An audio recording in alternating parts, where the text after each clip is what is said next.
Hello everyone and welcome to online educational platform of Synthesis. Synthesis fastest growing institute of North India और मैं हूं आपकी chemistry mentor भावना।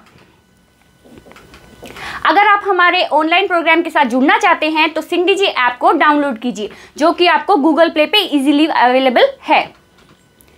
हमारे courses जो है उनकी डिटेल्स कुछ इस तरीके से हैं।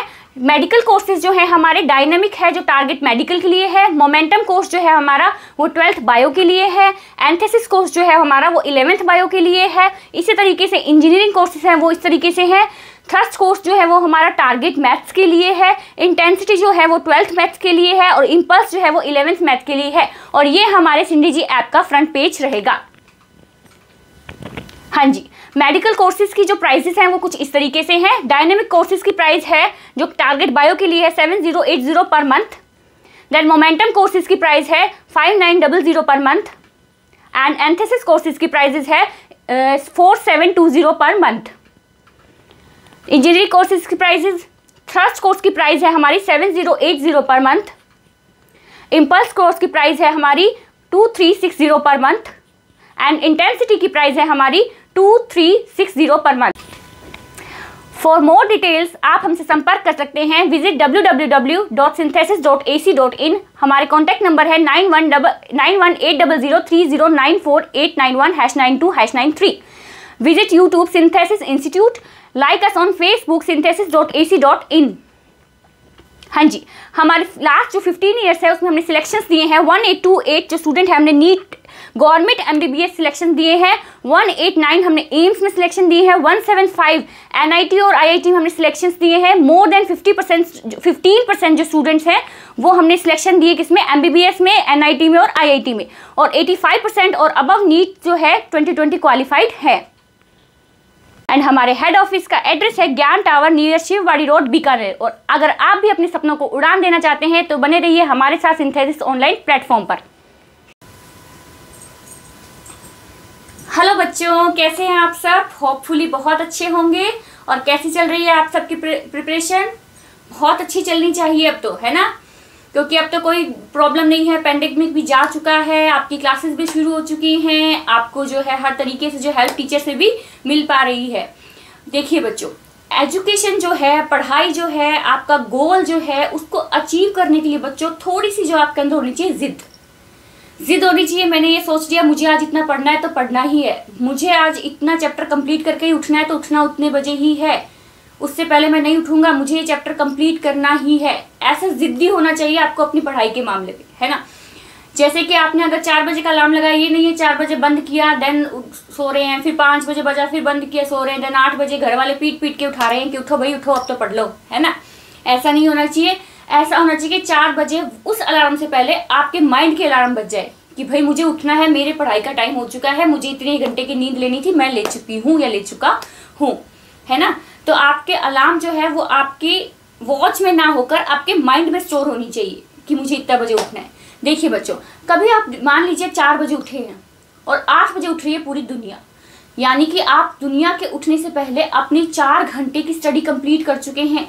4 घंटे बच्चों बहुत होते हैं, 4 घंटे। और अगर मान लीजिए आप उठ रहे हैं 8 बजे तो सोच लीजिए आपके कंपटीशन में बैठने वाले आपके साथ वाले स्टूडेंट्स जो हैं वो आपसे 4 घंटे आगे निकल चुके हैं। तो ये सोच समझ कर कि ये अलार्म्स लगाइए और सोच समझ कर ये अलार्म का जो है बेनिफिट उठाइए। तो आज अपना टॉपिक है पीरियोडिक टेबल। 1 शॉट में अपन कंप्लीट करेंगे इसको। और ये बहुत ही कोर टॉपिक है। कोर टॉपिक क्या कहेंगे, जैसे कि जो बहुत ही बेसिक टॉपिक है, बेस है अपनी केमिस्ट्री का। ओके, तो फिर शुरुआत करते हैं पीरियोडिक टेबल से। फर्स्ट ऑफ ऑल हम पीरियोडिक टेबल में क्या देखेंगे बच्चों कि आखिर हम इसमें पढ़ने क्या वाले हैं। In this session we will be learning क्या क्या इसमें टॉपिक्स रहेंगे, कौन कौन से टॉपिक्स NCERT के हैं, कंटेंट क्या रहेगा, पूरी सब चीजें हैं जो वो अपन सबसे पहले ये देख लेते हैं कि आखिर हमें पढ़ना क्या क्या है। पूरी आउटलाइन पढ़ लेते हैं चैप्टर की कि हम इसमें क्या क्या पढ़ने वाले हैं। जैसे कि first is history of classification. History of classification, तत्वों के वर्गीकरण का इतिहास। देखिए बच्चों, हमारा जो ये सेशन है वो इतना ज्यादा इंपॉर्टेंट क्यों है सबके लिए, क्योंकि इसमें हम आपको दोनों लैंग्वेजेस में पढ़ाएंगे, हिंदी और इंग्लिश। दोनों लैंग्वेजेस में आपके पास नोट्स पहुंचेंगे, हिंदी और इंग्लिश दोनों में। एंड दोनों लैंग्वेजेस में हमारी जो है प्रेजेंटेशन होगी कंप्लीटली। कोई भी ऐसी लाइन हम यूज़ नहीं करेंगे कि सिर्फ हिंदी मीडियम के बच्चों को समझ में आए या फिर सिर्फ इंग्लिश मीडियम के बच्चों को समझ में आए। हम दोनों मीडियम्स को साथ में लेते हुए ये सेशन जो है वो शुरू कर रहे हैं। क्लियर? चलिए, तो next topic history of classification के बाद हमारे पास रहेगा मेंडलीव्स पीरियोडिक टेबल, मेंडलीव की आवर्त सारणी। देन हमारे पास बच्चों टॉपिक रहेगा long form of periodic table and modern periodic table.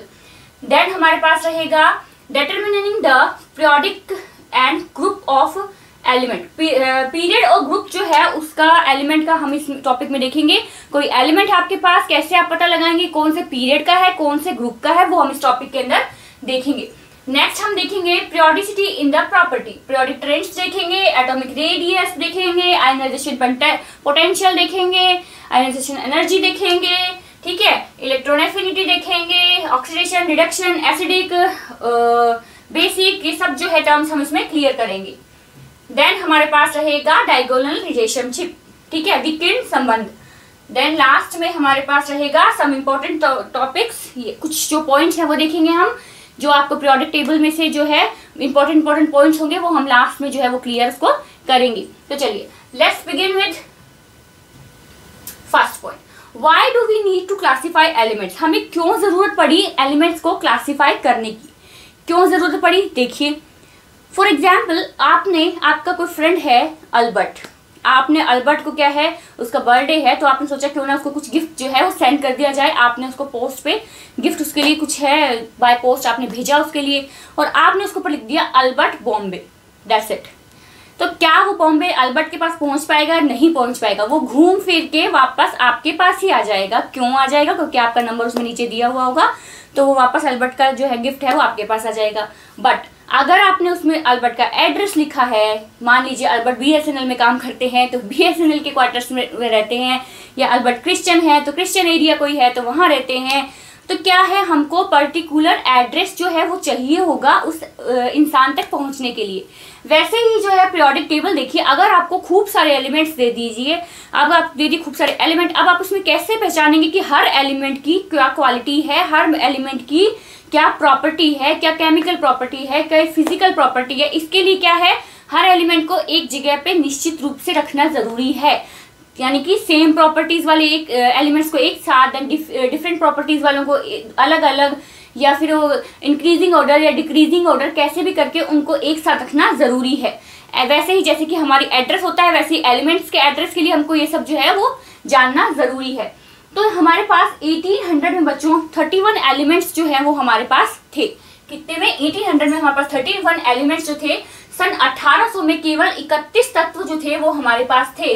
Then हमारे पास सन 1865 में हमारे पास 63 एलिमेंट्स आए। 1865 में कितने आए? 63 एलिमेंट्स। ओके, देन देखिए 2016 में 118 एलिमेंट्स जो हैं वो हमें मिल गए। 114 जो हैं उनके हम सब क्लियरली नाम जानते हैं, बाकी की 4 जो हैं उनके हम IUPAC नेमिंग जो है वो करते हैं। क्लियर है? चलिए, a large number of elements, it is very difficult to study individually. The chemistry of all these elements have their innumerable compounds individually. इतने सारे तत्वों और उनके असंख्य यौगिकों के रसायन का अध्ययन अलग अलग कर पाना बहुत मुश्किल था। वही बात लिखी है जो मैंने आपको बताई है कि इतने सारे एलिमेंट्स को हम इंडिविजुअली जो है स्टडी करना उसका बहुत ही मुश्किल था। इसलिए जो है हमें जरूरत पड़ी किसकी? पीरियोडिक टेबल की जरूरत पड़ी, उनको क्लासिफाई करने की। ओके, चलिए, देन सबसे पहले हमारे पास आए डॉबर्नियर। डॉबर्नियर ने अपना ट्रायड रूल दिया। कब दिया इन्होंने? 1829 में जो है डॉबर्नियर ने अपना ट्रायड रूल दिया। ओके, क्या था डॉबर्नियर का ट्रायड रूल? देखते हैं। देखिए, डॉबर्नियर classified all the elements in group of 3 elements. डॉबर्नियर ने सभी एलिमेंट्स को 3-3 के ग्रुप में जो है वो पेयरिंग उनकी कर दी, विच वर कॉल्ड ट्रायड, जिन्हें हमने ट्रायड नाम दिया। All the 3 elements of a triad possesses similar chemical properties and the atomic weight of second element was the average of other 2. क्या किया डॉबर्नियर ने हमें 3 एलिमेंट्स का पेयरिंग कर दी, सभी एलिमेंट्स की 3-3 एलिमेंट्स में, और फिर उन्होंने क्या बोला कि फर्स्ट एलिमेंट जो है वो और थर्ड एलिमेंट जो है इन दोनों के एटॉमिक वेट का जो एवरेज है वो बीच वाले एलिमेंट के एटॉमिक वेट के अप्रोक्सीमेटली इक्वल है। समझ रहे हैं आप क्या बोला उन्होंने? डॉबर्नियर ने तत्वों को तीन तीन के समूह में जमाया। इस समूह को त्रिक कहा गया। त्रिक के तीनों परमाणुओं के गुण लगभग समान होते थे। त्रिक में मध्य वाले तत्व का परमाणु भार पहले व तीसरे तत्व के परमाणु भार का औसत था। पहला तत्व उन्होंने क्या किया, तीन तीन के समूह बनाए, तीनों के पहला तत्व और लास्ट तत्व उन दोनों के जो है किसका एटॉमिक वेट का परमाणु भार का औसत जो होगा वो किसके इक्वल होगा? बीच वाले एलिमेंट के एटॉमिक वेट परमाणु भार के अप्रोक्सीमेटली इक्वल होगा। क्लियर? चलिए एग्जांपल्स देखते हैं इसके। हाँ जी, एग्जांपल्स है लिथियम, सोडियम और पोटेशियम। तीन तो हमको ये दे रखे हैं, देखते हैं। लिथियम दे रखा है हमको 7 एंड पोटेशियम हमको दे रखा है बच्चों कितना? लिथियम हमें दे रखा है 7, पोटेशियम हमको दे रखा है 39। अब देखिए 7 प्लस 39 अगर हम कर दें तो कितना आएगा? 39, 40, 41, 42, 43, 44, 45 एंड 46। क्लियर? 46। ओके, अब इसके एवरेज निकालूंगी तो मैं नीचे 2 लिख देती हूँ, तो यहाँ आ गया 23। और बीच वाले एलिमेंट का देखिए एटॉमिक वेट कितना है, परमाणु भार कितना है? 23। क्लियर? अब ऐसे ही है इन तीनों के लिए है, सेम जो है वो इन तीनों के लिए है। पहले इन तीनों के लिए करके देखते हैं, ठीक है। देन हमारे पास आ गया 40 प्लस 137 अगर मैं कर दूं कितना हो गया? मैं यहाँ पे लिख के कर देती हूँ 7, 7 एंड 1। अब मैं इसको कर दूं 2 से, देन मेरे पास आ गया 8, ठीक है। देन 88 आ गया। क्लियर? तो ये भी जो है ये फॉलो कर रहा है। थर्ड देखते हैं। थर्ड हमारे पास है 35.5 प्लस 127। क्लियर? 35.5 प्लस 127। अब देखिए यहाँ पे प्लस करके देखते हैं हम 35.5, तो हमारे पास आ गया 5, 7, 8, 9, 10, 11, 12। तो हो गया 2, 1, 5 एंड 6 और 1, 162। ठीक है। अब मैं इसको अगर 2 से डिवाइड कर दूं तो कितना आएगा? 8, 2। तो अप्रोक्सीमेटली जो है ये 80 के इक्वल आ जाएगा। क्लियर? तो ये उन्होंने क्या बोला था, वापस एक बार देख लेते हैं। उन्होंने बोला फर्स्ट जो ट्राइड का जो फर्स्ट एलिमेंट है वो और जो थर्ड एलिमेंट है वो, उन दोनों के एटॉमिक वेट का एवरेज जो होगा वो बीच वाले एलिमेंट के एटॉमिक वेट के अप्रोक्सीमेटली इक्वल होगा। क्लियर है? देखिए पहली चीज तो ये हो गई हमारे पास। ठीक है। अब देखते हैं कि इन्होंने जो अपन को दिए थे, ये हमें ट्राइड्स जो दिए हैं, इसमें डीमेरिट क्या थी इनकी। देखिए ये क्लोरीन, ब्रोमीन और आयोडीन के लिए तो बच्चों काम कर रहा है। देखिए मैं एक बार इसको इरेज कर देती हूँ। हाँ जी, ये क्या है? देखिए ये क्लोरीन, ब्रोमीन और आयोडीन के लिए तो क्या काम कर रहा है। अब यहीं पे मैं अगर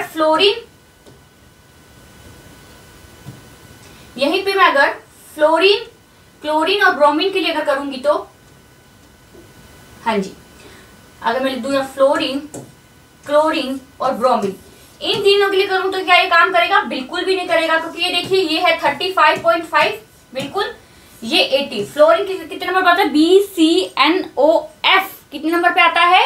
BCNOF। O8 पे, तो ये कितने पे आएगा? 9 पे। तो ये 9 पे हो जाएगा, तो इसका जो है बच्चों वैल्यू उतनी नहीं आएगी, 35.5 नहीं आएगी। तो ये सभी पे जो है वो कार्य नहीं करता है, ये सभी पे वर्क नहीं करेगा। वो वर्क करेगा किसी उस पे ही, एलिमेंट्स पे या किसी ट्राइड पे ही जो है ये वर्क करता है। क्लियर है? चलिए अब देखते हैं हमारा नेक्स्ट जो लॉ है वो किसने दिया और क्या दिया। अब इस लॉ में है in some triads the atomic weight of elements was, मैं एक बार इसको रब कर देती हूँ। हाँ जी, in some triads the atomic weight of element was approximately similar. Approximately similar हमको पता चल गया, इसमें हमारे पास अप्रोक्सीमेटली सिमिलर जो आंसर आया था।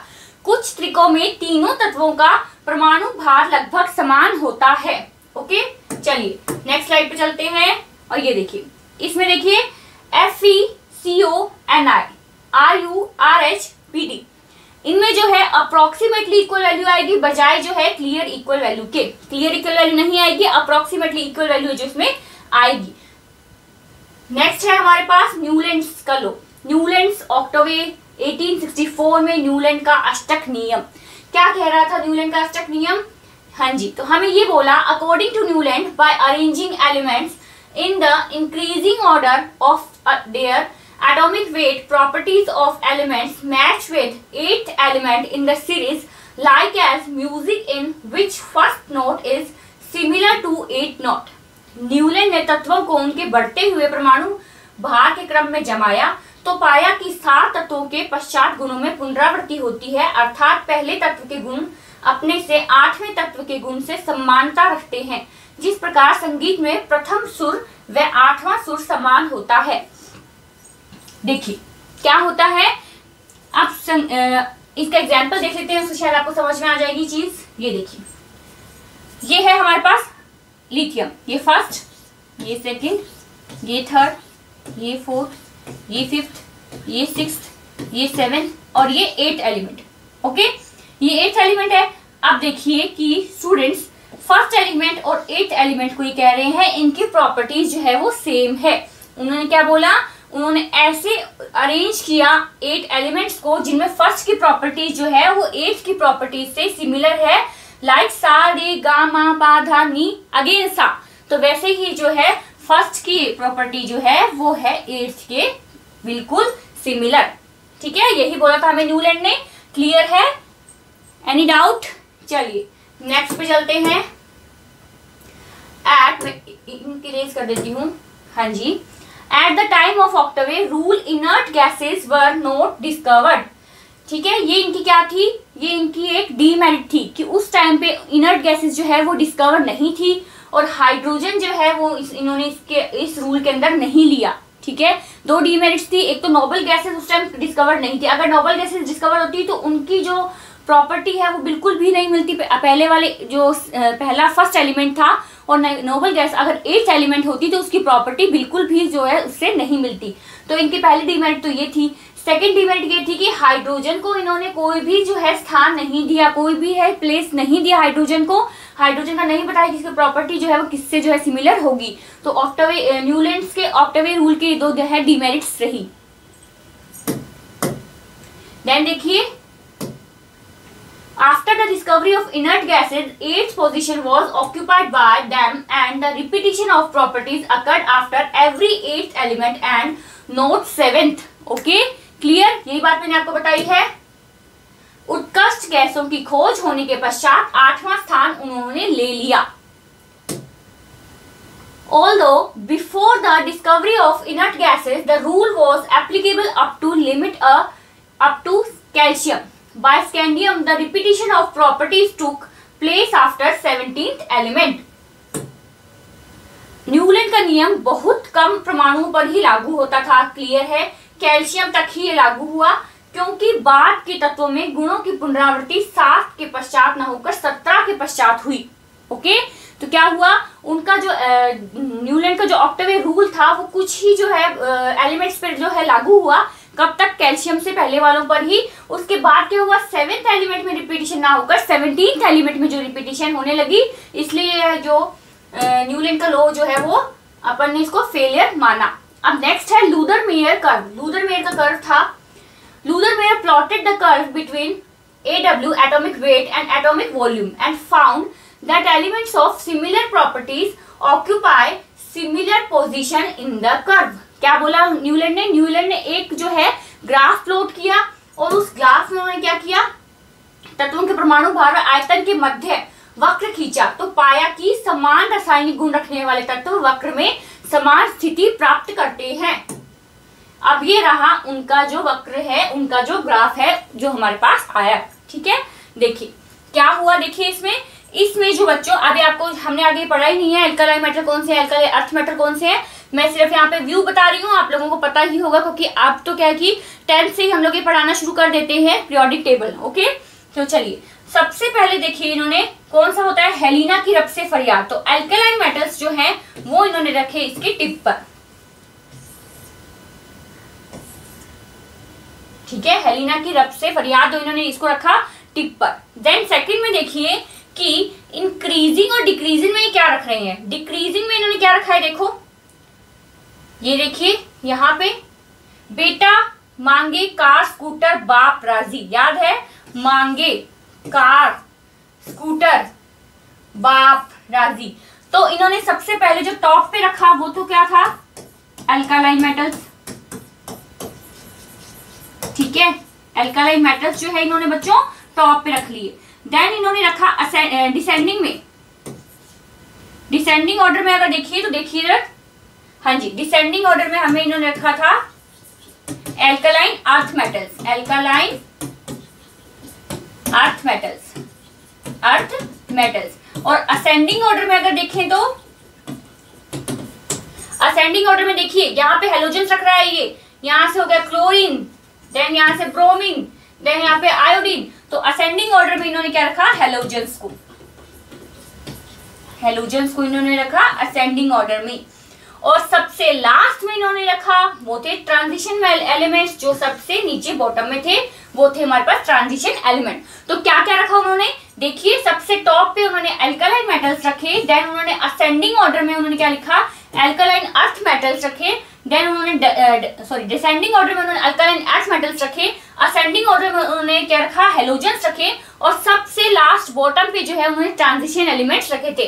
तो ये था लूथर-मेयर कर्व जो था, उन्होंने क्या लिखा, उन्होंने क्या किया था, एटॉमिक वेट और एटॉमिक वॉल्यूम के बीच में जो कर्व बनाया था उसमें जो ये चीजें रही जो मैंने आपको बताया। असेंडिंग में किसको रखा था हमने, असेंडिंग में देखिए बच्चों हमने रखा हेलोजन्स को, डिसेंडिंग में किसको रखा, डिसेंडिंग में हमने रखा अल्कालाइन अर्थ मेटल को, टॉप पे किसको रखा, टॉप पे हमने रखा अल्कालाइन मेटल्स को, और सबसे बॉटम पे किसको रखा हमने, बॉटम पे हमने किसको रखा, ट्रांजिशन एलिमेंट्स को। क्लियर, तो ये था हमारे पास Lothar Meyer curve. Mendeleev's periodic table 1869, Mendeleev की आवर्त सारणी है 1869 में जो मेंडलीव ने हमें दी। According to Mendeleev, physical and chemical properties of elements are the periodic function of their atomic weight by arranging the elements in increasing order of their atomic weight। अब आपसे ये क्वेश्चन अगर पूछा जाए कि मेंडलीव की जो आवर्त सारणी थी, मेंडलीव की जो भी पीरियोडिक टेबल थी बच्चों, वो किस पे बेस्ड थी, तो आपको ये जो है आंसर याद रखना है एटॉमिक वेट पे। ये बहुत बार क्वेश्चन पूछ लिया जाता है कि मेंडलीव की, या फिर आपको ऐसा दे दिया जाएगा कि आपको 4 ऑप्शंस देंगे, उसमें से आपको ये पूछा जाएगा। ये जो क्वेश्चन है ये आपका AIEEE में आया हुआ क्वेश्चन है बच्चों, अच्छे से सुनिए। क्या क्वेश्चन रहा अपने पास कि इनमें से कौन सा जो रूल है, इनमें से कौन सी जो कंसेप्ट है वो एटॉमिक वेट पे बेस्ड है, ये पूछा जाएगा। अच्छा, आपको डॉबर्नियर का लॉ दे दिया, न्यूलैंड का लॉ दे दिया, आपको मेंडलीव दे दिया, मॉडर्न पीरियोडिक टेबल दे दी, तो आप क्या करेंगे, मॉडर्न पीरियोडिक टेबल पे टिक करेंगे क्योंकि वो एटॉमिक नंबर के बेस पे है जो हम अभी पढ़ते हैं। और मेंडलीव तक तो था वो सब एटॉमिक मास के बेस पर चल रहा था। बहुत इंपॉर्टेंट क्वेश्चन है, अच्छे से याद कीजिएगा। तो एटॉमिक वेट पर जो है वो क्या है, मेंडलीव की आवर्त सारणी जो है वो एटॉमिक वेट के बेस पर है। मेंडलीव के अनुसार परमाणुओं को उनके बढ़ते हुए परमाणु भार के क्रम में जमाया जाए तो निश्चित अंतराल के पश्चात गुणों में पुनरावृत्ति होती है। सेम चीज उन्होंने लिखी जो हमें अभी जो मॉडर्न पीरियोडिक टेबल है उसमें मिली है, उसकी सेम चीज इन्होंने लिखी है। डिफरेंस बस इतना है कि यहाँ पे हम क्या लेते हैं, एटॉमिक नंबर लेते हैं, और इन्होंने यहाँ पे एटॉमिक वेट को है जो सबसे ज्यादा जो है एटॉमिक वेट को इन्होंने माना है। तो इनके लिए एटॉमिक वेट, मेंडलीव के लिए अगर आता है तो एटॉमिक वेट याद रखिएगा बच्चों। मेंडलीव जो है एटॉमिक वेट का है, एटॉमिक वेट है ये एटॉमिक वेट। इसमें क्या मेंडलीव भी इसमें आएंगे और लूथर-मेयर, देन इसमें आएगा डॉबर्नियर भी इसी में आएंगे एंड न्यूलैंड भी इसी में आएंगे। तो ये जब सब थ्योरीज जो है वो एटॉमिक वेट पे बेस्ड है। अगर आपसे क्वेश्चन पूछा जाता है तो आप इसको क्लियरली अभी समझ लेंगे। चलिए आगे क्या बोल रहे हैं, मैं इरेज कर देती हूँ इंक को ताकि आपको पढ़ने में आसानी रहे। हाँ जी, आगे ये बोल रहे हैं in original periodic table of Mendeleev there were 7 periods and 8th group and 9th group was added later on. जो मेंडलीव की पीरियोडिक टेबल थी उसमें 7 पीरियड्स थे, 8 जो है ग्रुप थे। ये भी जो है अंडरलाइन कीजिए, बहुत ही इंपॉर्टेंट पॉइंट है। जो मेंडलीव की पीरियोडिक टेबल थी उसमें 7 पीरियड्स थे, उसमें 8 ग्रुप थे एंड 9th ग्रुप जो था, 0 ग्रुप जो था नोबल गैसेस वाला, ये बाद में जो है ऐड किया गया। क्लियर, बाद में जो है वो ऐड किया गया। मेंडलीव की मूल आवर्त सारणी में 8 वर्ग थे, वे 7 आवर्त थे, 12 श्रेणियों के रूप में थे। 0 वर्ग बाद में जोड़ा गया। अब आते हैं drawbacks of Mendeleev's periodic table. क्या ड्रॉबैक्स रही इनकी, पोजीशन ऑफ हाइड्रोजन। मेंडलीव के पीरियोडिक टेबल में हाइड्रोजन की पोजीशन जो थी बिल्कुल भी क्लियर नहीं थी, हाइड्रोजन की स्थिति थी वो क्लियर नहीं थी, ये इनका एक रहा मेंडलीव का ड्रॉबैक। पोजीशन ऑफ आइसोटॉप्स की पोजीशन क्लियर नहीं थी, आइसोटॉप्स का उस टाइम तक इनको पता भी नहीं था, तो इसीलिए ये जो है इनका सेकंड ड्रॉबैक रहा। नेक्स्ट हमारे पास रहा elements of different properties in A group. Different properties के एलिमेंट्स को इन्होंने क्या किया, एक ही ग्रुप में बच्चों डाल दिया। भिन्न गुण वाले तत्वों को समान वर्ग में रखना, और सेम उन्होंने किया elements of same properties in different group, और सेम प्रॉपर्टीज वालों को डिफरेंट में कर दिया, तो ये तो बिल्कुल ही गलत हो गया। अगर एक तरीके से देखा जाए तो यहाँ पर जो इन्होंने होच पोच किया, इसके बजाय जो पीरियोडिक टेबल ना होती तो भी सेम ही सिचुएशन थी, क्योंकि हमें पता ही नहीं था किसकी प्रॉपर्टी सेम है किसकी प्रॉपर्टी डिफरेंट है। तो हम तो एक लड्डू की थाली में जैसे लड्डू परोसते हैं उस तरीके से खूब सारे एलिमेंट्स जो हैं वो रख लेते थे, है ना। तो सेम सिचुएशन इन्होंने कर दी। इन्होंने क्या किया, elements of different properties in A group, different properties वालों को एक ग्रुप में कर दिया, elements of same properties in different group वालों को सेम प्रॉपर्टीज वालों को डिफरेंट ग्रुप में कर दिया। पोजीशन ऑफ लैंथेनॉइड्स एक्टिनॉइड्स इन्होंने क्लियर नहीं की, लैंथेनॉइड्स और एक्टिनॉइड्स की पोजीशन भी, उनकी स्थिति भी जो है इनकी क्लियर नहीं थी। No proper explanation for the cause of periodicity in the element, periodic trends इनको नहीं पता थे, पीरियोडिसिटी के कारण इनको नहीं पता थे। जब इन्होंने डिफरेंट प्रॉपर्टीज वालों को सेम ग्रुप में और सेम प्रॉपर्टीज वालों को डिफरेंट ग्रुप में रख दिया, तो पीरियोडिसिटी तो बिल्कुल भी नहीं नजर आएगी, पीरियोडिसिटी तो है वो दिखनी ही नहीं चाहिए, है ना। तो ये जो है ये रही ड्रॉबैक्स, किसकी रही, मेंडलीव की ड्रॉबैक्स। नेक्स्ट है modern periodic law was introduced by scientist मोजले। तो यहाँ से जो है हमारी मॉडर्न पीरियोडिक जो टेबल है वो शुरू हो जाती है। तो long form of periodic table and modern periodic table जो यहाँ से शुरू हो रही है, और ये दी किसने थी हमको, ये हमें दी थी मोजले ने। आधुनिक आवर्त नियम मोजले ने दिया। In modern periodic table elements are arranged in increasing order of atomic number. ध्यान दें क्या बोला है, increasing order of atomic number. अब यहां से जो है बच्चों एटॉमिक नंबर का किस्सा शुरू हो जाता है, ठीक है, increasing order of atomic number. आधुनिक आवर्त नियम के अनुसार तत्वों को बढ़ते हुए परमाणु क्रमांक के क्रम में जमाने पर निश्चित अंतराल के पश्चात गुणों में पुनरावृत्ति होती है। तो परमाणु क्रमांक जो है वो याद रखिए। अब आपको अगर आपको इससे पहले वाले जितने भी अपन थ्योरी पढ़ी है, जितने भी कंसेप्ट पढ़े हैं, वो सब किस पे बेस्ड थे, वो सब थे एटॉमिक वेट पे बेस्ड। और अब हमारा जो मॉडर्न पीरियोडिक टेबल है ये वो किस पे बेस्ड है, वो है हमारी एटॉमिक नंबर पे based. In modern periodic table, elements of the same group have similar outermost electronic configuration. जो भी एलिमेंट सेम ग्रुप में रहते थे उनका जो इलेक्ट्रॉनिक कॉन्फ़िगरेशन था, आउटर मोस्ट यानी कि बाहर सबसे बाहरतम कोश का जो क्या था इलेक्ट्रॉनिक विन्यास था वो समान होता था है। The horizontal rows which Mendeleev called series, जिन्हें मेंडलीव ने सीरीज कहा था, और कॉल्ड पीरियड्स, इन्होंने उसको क्या कर दिया, पीरियड्स। हॉरिजॉन्टल रोज हाईलाइट कर लेते हैं, देखिए हॉरिजॉन्टल रोज, हॉरिजॉन्टल रोज, हाँ जी। तो ये हॉरिजॉन्टल रोज जो हैं इनको उन्होंने कह दिया पीरियड, एंड वर्टिकल कॉलम्स जो हैं उनको उन्होंने कह दिया ग्रुप्स।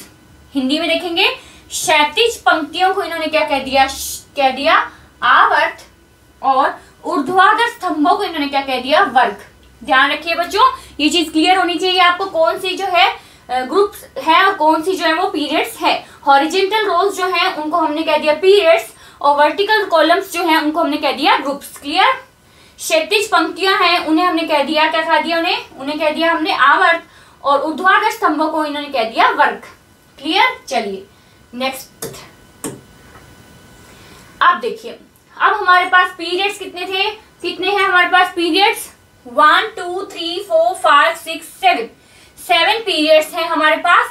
और इसके अंदर एलिमेंट्स देखिए, फर्स्ट पीरियड में कितने एलिमेंट है 2, और इसको कहते हैं हम सब क्या कहते हैं, इसको शॉर्टेस्ट पीरियड, इसको हम कहते हैं शॉर्टेस्ट पीरियड या स्मॉल पीरियड।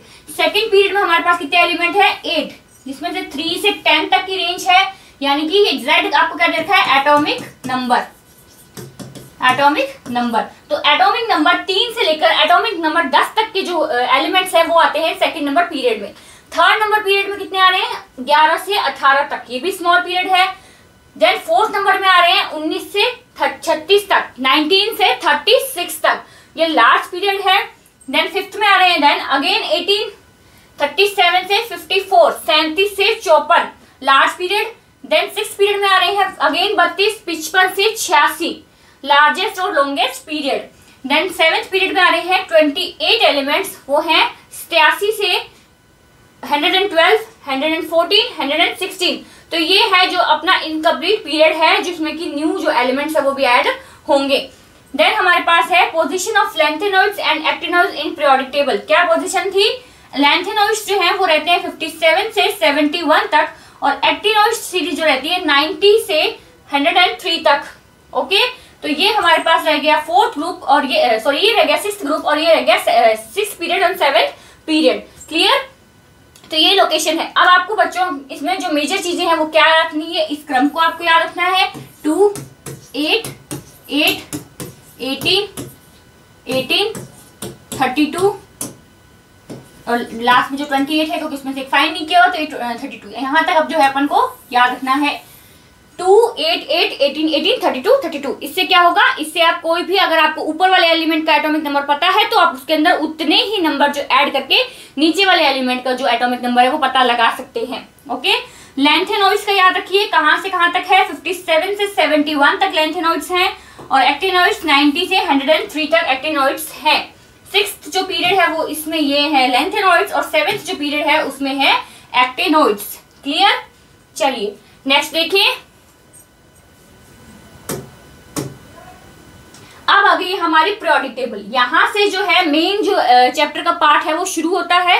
देखिए, ग्रुप नंबर, ग्रुप है हमारे पास 1, 2, 3, 4, 5, 6, 7, 8, 9, 10, 11, 12, 13, 14, 15, 16, 17, 18।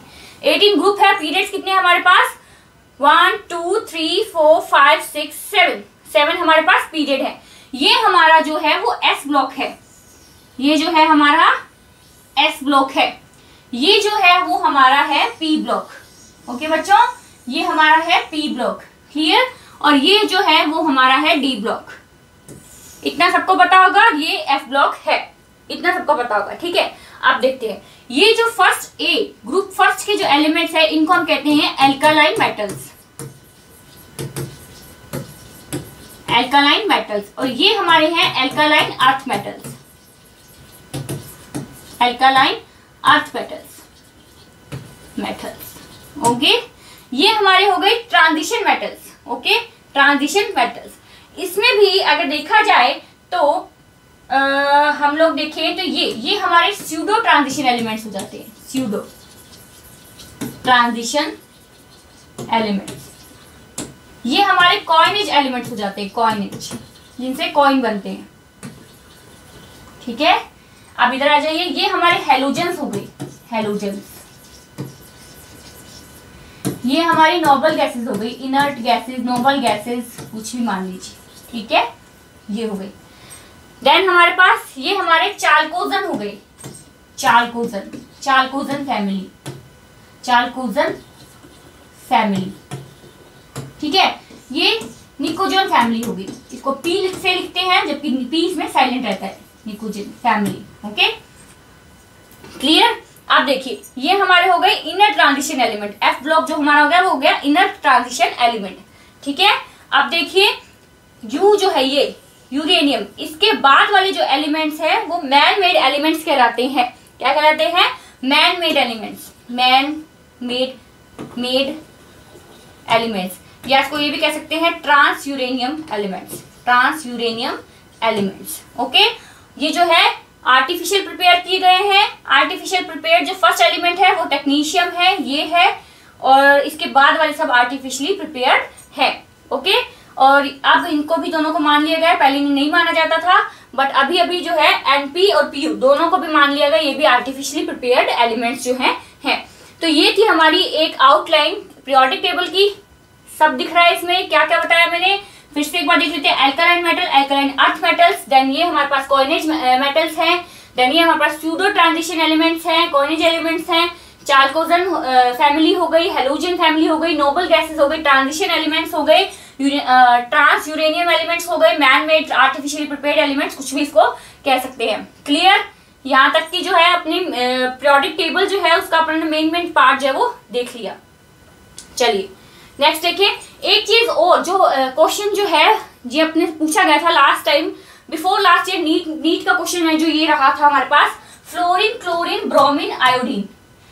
इन्होंने हमसे ये पूछा था कि कौन सा ग्रुप है ऐसा जिसके अंदर लिक्विड, सॉलिड और गैस तीनों जो स्टेट है उसके एलिमेंट्स हैं। बहुत इंपॉर्टेंट क्वेश्चन है। लिक्विड, सॉलिड, गैस तीनों जो फेज हैं उनके एलिमेंट्स हैं, तो वो कौन से हैं? Fluorine, chlorine, bromine, iodine. हमको पता है आयोडीन जो है वो सॉलिड फॉर्म में होता है, ब्रोमीन जो है वो लिक्विड फॉर्म में होता है, और ये जो है वो गैसियस फॉर्म में होती हैं। तो बहुत इंपॉर्टेंट बात है बच्चों, ये आपको याद रखनी है। ओके, चलिए let's move on to next page.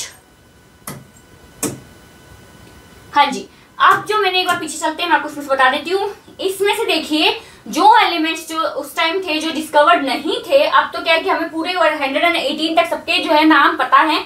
उस टाइम तक हम इसका IUPAC नेमिंग के अकॉर्डिंग जो है नेम करते थे।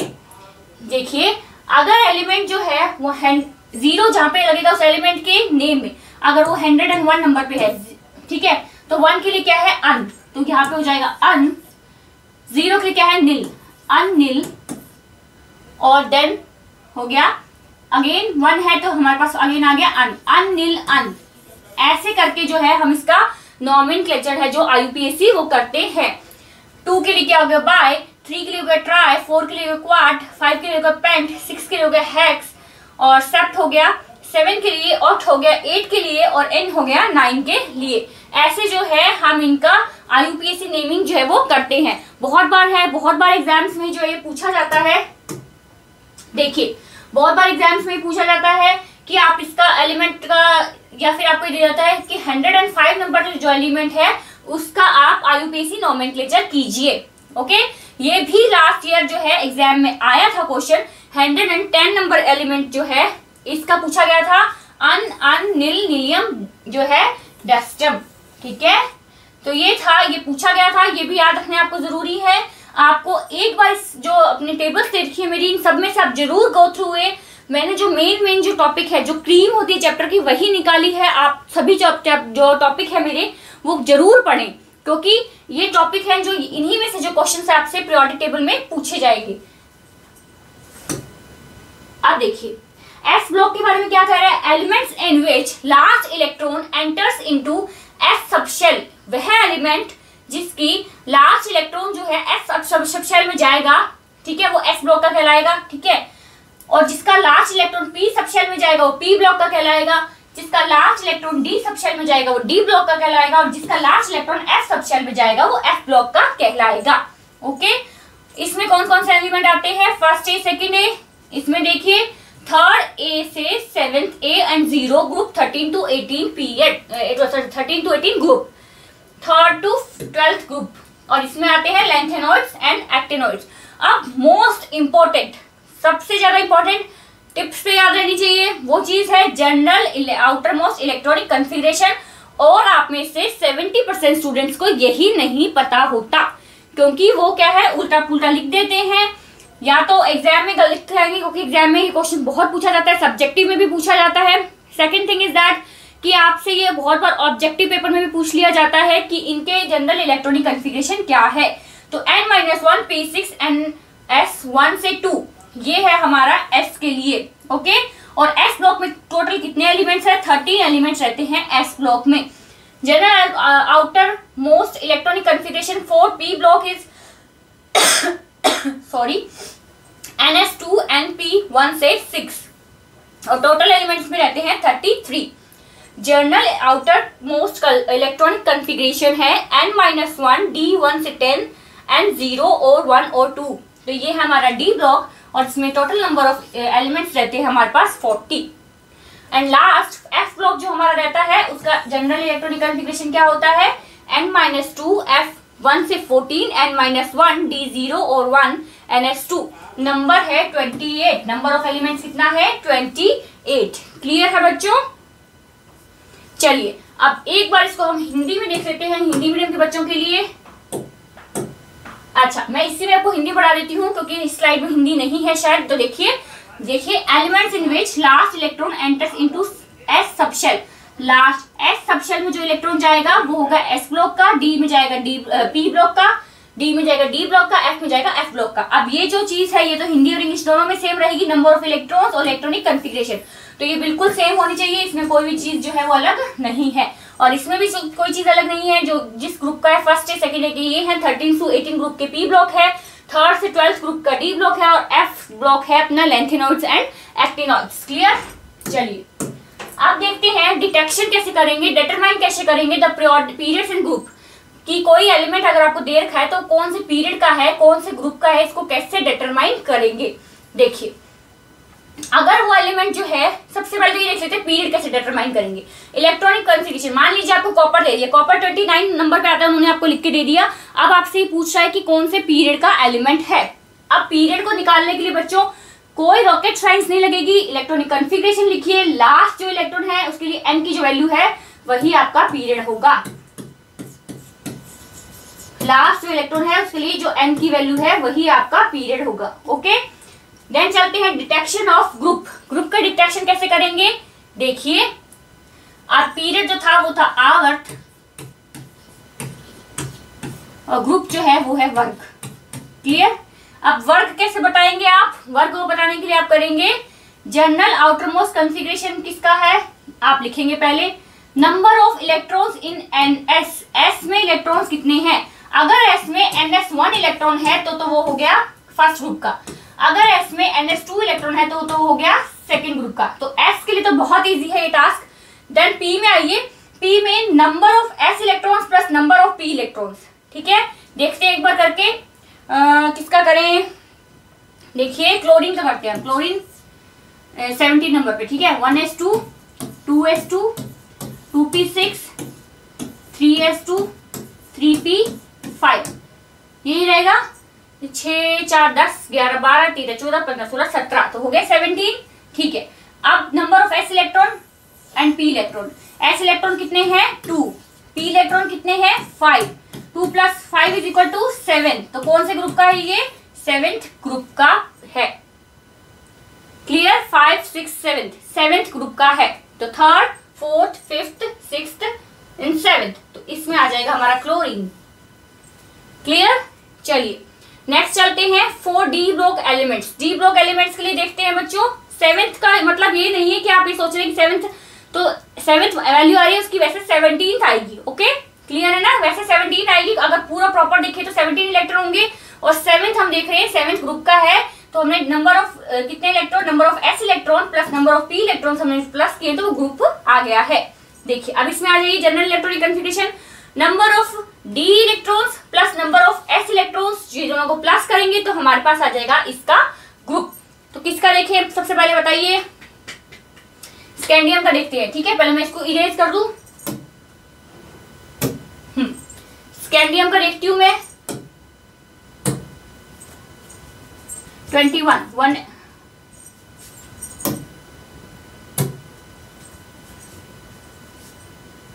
बहुत आगे चले गए हैं हम, चलते चलते बहुत आगे निकल गए हैं। हाँ जी, स्कैंडियम का देख लेते। स्कैंडियम 21 1s2 2s2 2p6, चलो ऑर्गन 18 तक ऐसे लिख देते हैं, ऑर्गन 18।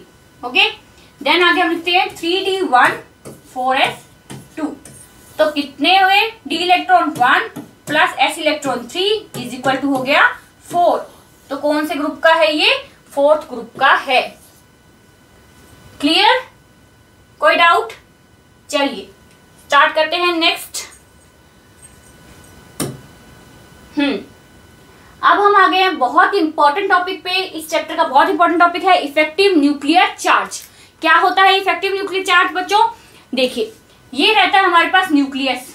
ओके, इस न्यूक्लियस का जो आउटर मोस्ट इलेक्ट्रॉन होते हैं, मान लीजिए ये आउटर मोस्ट इलेक्ट्रॉन है, इसके ऊपर अट्रैक्शन जो होता है उसे हम कह देते हैं इफेक्टिव न्यूक्लियर चार्ज।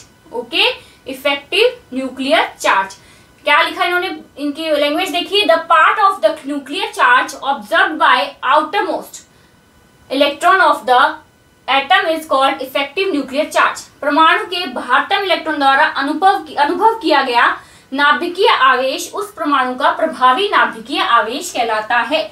बाहरीतम इलेक्ट्रॉन से जो नाभिक है इससे जो चार्ज अनुभव किया जाता है, रियलाइज किया जाता है, उसे हम कह देते हैं इफेक्टिव न्यूक्लियर चार्ज। और इसको हम किससे डिनोट करते हैं? Z star. ओके, अब स्क्रीनिंग इफेक्ट क्या होता है? स्क्रीनिंग इफेक्ट बच्चों ये होता है कि मान लीजिए इसके आगे और बहुत सारे इलेक्ट्रॉन्स है और बहुत सारे शेल्स है, तो यहाँ पे जो इलेक्ट्रॉन है इसके कंपैरेटिवली ये जो इलेक्ट्रॉन है ये इससे ज्यादा संपर्क में होगा, इससे ज्यादा अट्रैक्शन में होगा, तो वो क्या करेगा? वो इसको रिपेल करेगा। क्या करेगा? इसको रिपेल करेगा। देखिए, वो इसको रिपेल करेगा, इसको बोलेगा दूर जा भाई, दूर जा। ठीक है, यानी कि जो सबसे पास में रहेगा सबसे प्यारा होगा इसके लिए, और सबसे दूर होगा उसको ये पास आने ही नहीं देगा, ये बोलेगा नहीं भाई मैं ही रहूंगा इस घर में। तो ये जो है इसको रिपेल करेगा, और इसी को हम कह देते हैं स्क्रीनिंग इफेक्ट। क्या कह देते हैं? Screening effect. चलिए, क्या कह रहा है स्क्रीनिंग इफेक्ट? शील्डिंग इफेक्ट या स्क्रीनिंग इफेक्ट, परिरक्षण प्रभाव। The electron in between outermost electron and nucleus repels the outermost electron and decrease the forces of attraction of nucleus on it। जो सबसे बाहर वाला इलेक्ट्रॉन होता है उसको अंदर वाले इलेक्ट्रॉन क्या करता है? रिपेल करता है, जिससे कि उसका सबसे बाहर वाले इलेक्ट्रॉन का न्यूक्लियर पर अट्रैक्शन जो है वो बहुत कम हो जाता है। इसे हम कह देते हैं स्क्रीनिंग इफेक्ट। बाहरी इलेक्ट्रॉन में नाभिक के मध्य वाले इलेक्ट्रॉन उस बाहरी इलेक्ट्रॉन को प्रतिक्रिया करते हैं, मध्य वाले इलेक्ट्रॉन के इस प्रभाव को परिरक्षण प्रभाव कहते हैं। ओके, इसको डिनोट किससे करते हैं? न्यूक्लियर चार्ज को हम करते हैं डिनोट Z स्टार से। देन इसको कहते हैं atomic number, Z atomic number होता है, और ये हमारे पास होता है स्लेटर कांस्टेंट या फिर स्क्रीनिंग कांस्टेंट।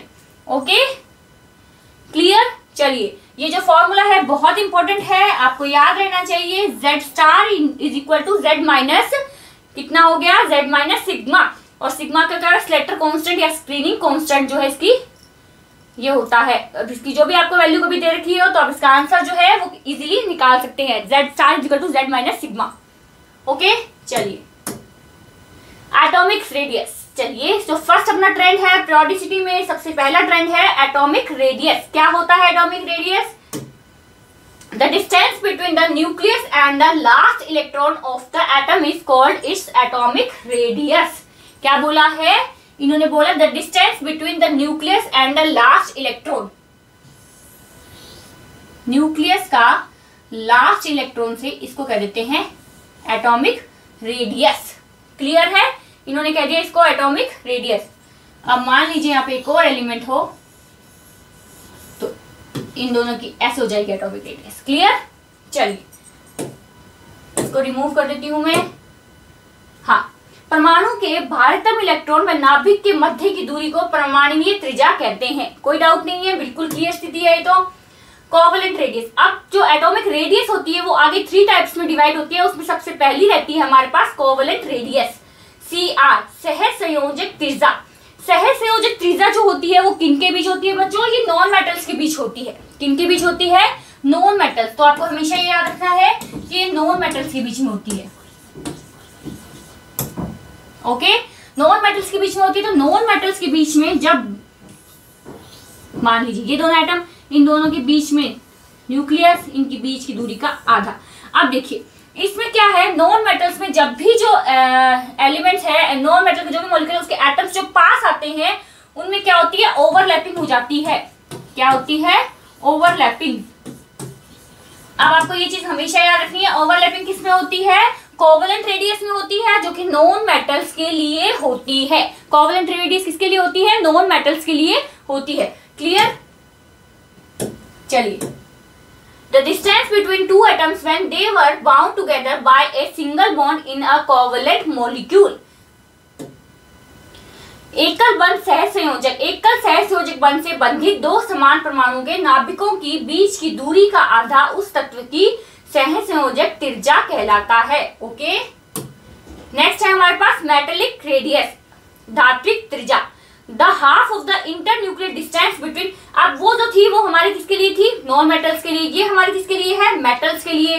तो इसके बीच में कोई भी ओवरलैपिंग नहीं होगी, उसके बीच में ओवरलैपिंग होती थी। इसमें इजीली जो दो एटम्स हैं वो ऐसे कोर टू कोर जुड़े हुए होंगे और बीच में उनकी दूरी का हाफ। तो ये हो गए हमारे मेटेलिक रेडियस। इसमें सिर्फ इतनी चीजें याद रखनी है, between two nearest metal atoms bounded by metallic bond in any metal lattice is called its metallic radius. ये मेटल्स के लिए होती है, ये नॉन मेटल्स के लिए होती है। इसमें कोई ओवरलैपिंग नहीं होती, इसमें ओवरलैपिंग होती है।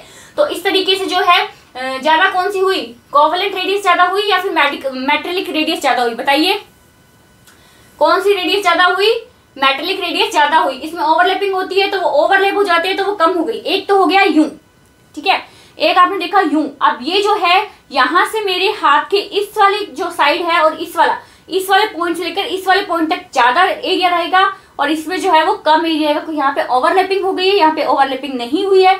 तो ये हमारी है कोवेलेंट रेडियस और ये हमारी है मेटेलिक रेडियस। ओके बच्चों, चलिए हिंदी में देख लेते हैं। मैं इसको इरेज कर देती हूँ। हाँ जी, धात्विक बंध द्वारा बंधित दो निकटतम धातु परमाणुओं के नाभिकों के मध्य की दूरी के आधे को धात्विक त्रिज्या कहते हैं। क्लियर, कोई इसमें डाउट नहीं होना चाहिए, अच्छे से समझा चुकी हूँ मैं आपको। वंडरवॉल रेडियस क्या होती है? वंडरवॉल रेडियस आप देखिए, वंडरवॉल रेडियस जो होती है वो इनर्ट गैसेस के लिए होती है। किनके लिए होती है? इनर्ट गैसेस के लिए या फिर नोबल गैसेस, कुछ भी आप जो भी कहते हैं वो, ठीक है। इनर्ट गैसेस में क्या होता है कि जो उसके मॉलिक्यूल्स जो होते हैं, उसके एटम्स जो होते हैं वो एक निश्चित दूरी तक ही पास आ सकते हैं। उसके बाद में वो वहां जाके अरेंज हो जाते हैं उसी जगह पर। उसके बाद पास नहीं आ सकते तो उसके बीच में कोई और भी छोटा मोटा जो मॉलिक्यूल है या कोई एटम है वो आ सकता है। क्लियर, कोई और एटम भी बीच में आ सकता है। तो इस दूरी से इस दूरी के बीच में दूरी जो है इसमें बढ़ जाती है, क्योंकि निश्चित दूरी से ज्यादा पास ही नहीं आ सकते। और अगर ये पास नहीं आ पाएंगे दैट मीन्स इसके बीच में कोई और जो है एटम आ जाएगा, तो ये जो है सबसे ज्यादा होगी। वंडरवॉल रेडियस जो है वो सबसे ज्यादा होती है और इसी कारण जो होता है सबसे बड़ा आकार होता है किसका? इनर्ट गैसेस का, because of they showing van der Waals radius. Okay, चलिए अब हिंदी में देख लेते हैं एक बार। वंडरवॉल बंध द्वारा बंधित दो निकटतम परमाणुओं के नाभिकों के मध्य की दूरी का आधा, ठीक है, दो मॉलिक्यूल्स के एटम्स के बीच की दूरी का आधा वंडरवॉल त्रिज्या कहलाता है। अणुओं के मध्य पाए जाने वाले बंध को वंडरवॉल बंध कहते हैं। अब ये जो मैंने आपको बताया सेम वही चीज है कि CR, order of CR, MR and वीडविला, सबसे ज्यादा वंडरवॉल रेडियस होती है, देन मेटेलिक रेडियस होती है, देन कोवेलेंट रेडियस होती है। कैसे रहती है कोवेलेंट रेडियस? मैंने आपको बताया कोवेलेंट रेडियस ऐसे रहेगी, क्योंकि इन्होंने मेरे दोनों हाथ जो है वो एक दूसरे के ऊपर ओवरलैप हो चुके हैं आधे। तो ये हो गई हमारे पास कोवेलेंट रेडियस, ये हमारे पास हो गई मेटेलिक रेडियस। और अगर इसके बीच में कोई और भी अगर एटम आ जाता है तो ये हमारे पास हो गई वंडरवॉल रेडियस। ओके, क्लियर है? चलिए नेक्स्ट टॉपिक देखें। पीरियोडिसिटी देखेंगे पहले तो इसकी ना। चलिए ionic radius. Okay, ionic radius क्या होती है? Ionic radius are of two types. आयनिक त्रिज्या निम्न दो प्रकार की होती है, cationic radius, anionic radius. Cationic radius कौन सी होती है? प्लस चार्ज की। एनायनिक रेडियस होती है माइनस चार्ज की। हिंदी वालों को भी साथ में ले लेते हैं। The radius of cation is small than its neutral atom, ठीक है। प्लस के लिए क्या होता है? रेडियस ऑफ कैटायन जो है वो स्मॉल होती है, किससे? न्यूट्रल एटम से। और इसका अपोजिट होता है, ओके, हाँ जी, अपोजिट होगा। मैं इसको हिंदी इंग्लिश को नीचे ढूंढ रही हूँ। हाँ जी, अपोजिट इसका इस तरफ होगा कि इसमें क्या होता है, इसमें जिसके ऊपर माइनस चार्ज होता है वो ज्यादा बड़ा होता है, इसमें क्या होता है जिसके ऊपर प्लस चार्ज होता है वो ज्यादा बड़ा होता है। The radius of cation is small than its neutral atom because generally the outermost orbit is removed during the formation of cation and the effective nuclear charge of remaining electron increase. Okay, anionic radius में क्या बोलेंगे? Radius of anion is greater than its neutral atom because effective nuclear charge on each electron decrease during the formation of an ion and due to the completion of octet in outermost shell the size slightly increase. Okay, Hindi में पढ़ते हैं। धनायन की त्रिज्या अपने परमाणु की त्रिज्या से कम होती है क्योंकि परमाणु में से इलेक्ट्रॉन के निकलने पर शेष बचे इलेक्ट्रॉनों पर नाभिक का प्रभावी नाभिकीय आवेश बढ़ जाता है, ठीक है। अतः इलेक्ट्रॉन अब्र नाभिक की ओर सिकुड़ जाता है। ऋणायन की त्रिज्या अपने परमाणु की त्रिज्या से अधिक होती है क्योंकि अतिरिक्त इलेक्ट्रॉन आने पर समस्त इलेक्ट्रॉन पर प्रभावी नाभिकीय आवेश घट जाता है। अतः इलेक्ट्रॉन अब्र फैल जाता है। ऋणायन से स्थायी विन्यास होने के कारण भी यह आकार थोड़ा सा फैल जाता है। मेन पॉइंट अब अपने को इसमें लीड पॉइंट क्या याद रखना है, ये याद रखना है हमको, जहां पे भी न्यूट्रल एटम रहेगा वहां पर प्लस चार्ज वाले की जो माइनस चार्ज वाले की जो त्रिज्या होगी वो ज्यादा होगी और प्लस चार्ज वाले की त्रिज्या जो है वो इससे कम होगी। जैसे कि मान लीजिए मेरे पास ए है, ए मेरे पास माइनस में भी है, ए मेरे पास प्लस में भी है, ए मेरे पास न्यूट्रल में भी है। तो इसमें क्या होगा, सबसे पहले सबसे कम रहेगी प्लस की, देन इसके बाद रहेगी न्यूट्रल की, देन इसके बाद रहेगी माइनस की। तो ये जो है इसका क्रम रहेगा। क्लियर है बच्चों? सिर्फ आपको एक क्रम याद रखना है, इसके बेस पे आपसे क्वेश्चन पूछे जाएंगे। जैसे कि AIEEE में क्वेश्चन पूछा गया है कि I माइनस का, NI का, NI प्लस का, ये सब का वो आपको अरेंजिंग ऑर्डर जो है वो पूछेंगे। नीट में भी क्वेश्चन बहुत बार पूछा गया है, तो आपको ये चीजें जो है वो याद होनी चाहिए, पता होनी चाहिए। पीरियोडिसिटी देखते हैं एटॉमिक रेडियस की क्या रहती है। पीरियोडिसिटी आवर्तता देखिए, एटॉमिक रेडियस जो होती है ऊपर से नीचे जाने पर क्या होती है, बढ़ती है। जब हम किसी भी पीरियड में हम ऊपर से नीचे जाएंगे तो एटॉमिक रेडियस जो है वो बढ़ेगी, और अगर हम यहां से यहां तक जाएंगे तो वो क्या होगी, एटॉमिक रेडियस कम होगी। ओके, एटॉमिक रेडियस कम होगी। एक्सेप्शन क्या है, साइज ऑफ इनर्ट गैसेस मैं आपको बता चुकी हूँ। इनर्ट गैसेस का साइज जो होता है वो सबसे बड़ा होता है। क्यों होता है स्टूडेंट सबसे बड़ा इनर्ट गैसेस का size? Because of wonder wall forces. Wonder wall forces का को पता है, ऐसे रहते हैं, बीच में कोई और एटम आ जाता है जिसके कारण क्या होता है, उसकी साइज जो है बढ़ जाता है। तो इनर्ट गैसेस का साइज जो होता है वो अपने पीरियड्स में सबसे ज्यादा होता है, जबकि सबसे कम होना चाहिए। लेफ्ट से राइट जाने पर साइज कम हो रहा है, बट इनर्ट गैसेस का साइज जो है वो सबसे ज्यादा बड़ा होता है। The size of inert gases is largest in its period rather than to be smallest because उत्कृष्ट गैसीय तत्वों के परमाणुओं की त्रिज्या अपने आवर्त में सबसे कम न होकर सबसे अधिक होती है। Due to complete octet in outermost shell. Complete octet के कारण भी होती है, ठीक है, अष्टक पूरा होता है, और वंडर वॉल रेडियस के कारण भी होती है। ऑक्टेट पूरा कैसे होगा, जैसे कि ऑर्गन देख लीजिए, ऑर्गन कितना होता है, ऑर्गन 16 होता है, तो कंप्लीट ऑर्गन होता है तो ऑर्गन 18 होता है। तो अपन ऑर्गन 18 ऐसे लिखते हैं ना, क्या रहता है हमारे पास ऑर्गन 18 का 3p6 3p6 ये रहता है। तो क्या है, लास्ट का जो आउटरमोस्ट शेल है वो कंप्लीट फिल्ड है, दैट्स व्हाई इसकी जो रेडियस होती है वो सबसे ज्यादा होती है, साइज जो है सबसे बड़ा होता है। तो फर्स्ट अपना एक्सेप्शन क्या रहा, इनर्ट गैसेस का। बच्चों देखिए, पीरियोडिसिटी और पीरियोडिक ट्रेंड्स में सबसे इंपॉर्टेंट चीज आपको रहेगी ट्रेंड्स में जो है एक्सेप्शंस, ठीक है। नॉर्मली सबको पता होता है लेफ्ट से राइट जाने पे क्या होगा, अप से डाउन जाने पे क्या होगा। एक्सेप्शंस जो हैं वो आपको याद रखने जरूरी है, ये और इनके कारण भी आपको याद पता होने चाहिए, ठीक है। चलिए, वंडर वॉल त्रिज्याओं के कारण। Radius of d block elements देखिए, डी ब्लॉक एलिमेंट्स की रेडियस का क्या रहता है कि डी ब्लॉक एलिमेंट्स की रेडियस देखिए, in d block elements from left to right, left से राइट जाने पर क्या होनी चाहिए, रेडियस कम होनी चाहिए। Period the change in size is negligible, but इसमें क्या होता है, नेग्लिजिबल होता है। इट रिमेन्स कांस्टेंट रहता है। क्यों रहता है, क्योंकि लास्ट इलेक्ट्रॉन जो है वो इनर शेल में जाता है, डी शेल में, इनर डी शेल में जाता है, जिसके कारण क्या होता है, the increase in screening effect. Screening effect में क्या होती है, इंक्रीज हो जाता है स्क्रीनिंग इफेक्ट। अब स्क्रीनिंग इफेक्ट इंक्रीज हो जाता है तो फिर क्या होगा, is approximately equal to increasing in nuclear charge, और ये न्यूक्लियर चार्ज के अप्रोक्सीमेटली इक्वल हो जाता है। दैट्स व्हाई जो साइज जो होता है वो रिमेन कांस्टेंट रहता है।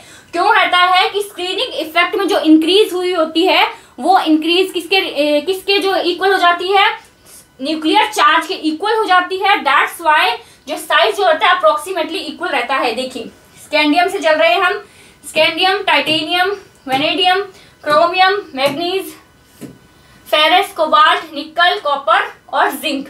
इसमें क्या होगा, इसमें एक बार तो ये घट रहा है यहाँ से आने जाने पर, देन ये कांस्टेंट हो गया निकल तक, देन ये वापस बढ़ने लग गया। क्यों होता है ये इसलिए होता है क्योंकि लास्ट इलेक्ट्रॉन जो है वो इनर शेल में जाता है, जिसके कारण स्क्रीनिंग इफेक्ट जो है न्यूक्लियर चार्ज के अप्रोक्सीमेटली इक्वल हो जाता है, और जो डी ब्लॉक एलिमेंट्स हैं उनकी त्रिज्याओं का ये इसलिए स्टेबल रहती है, इसलिए अप्रोक्सीमेटली रिमेन कांस्टेंट रहती है।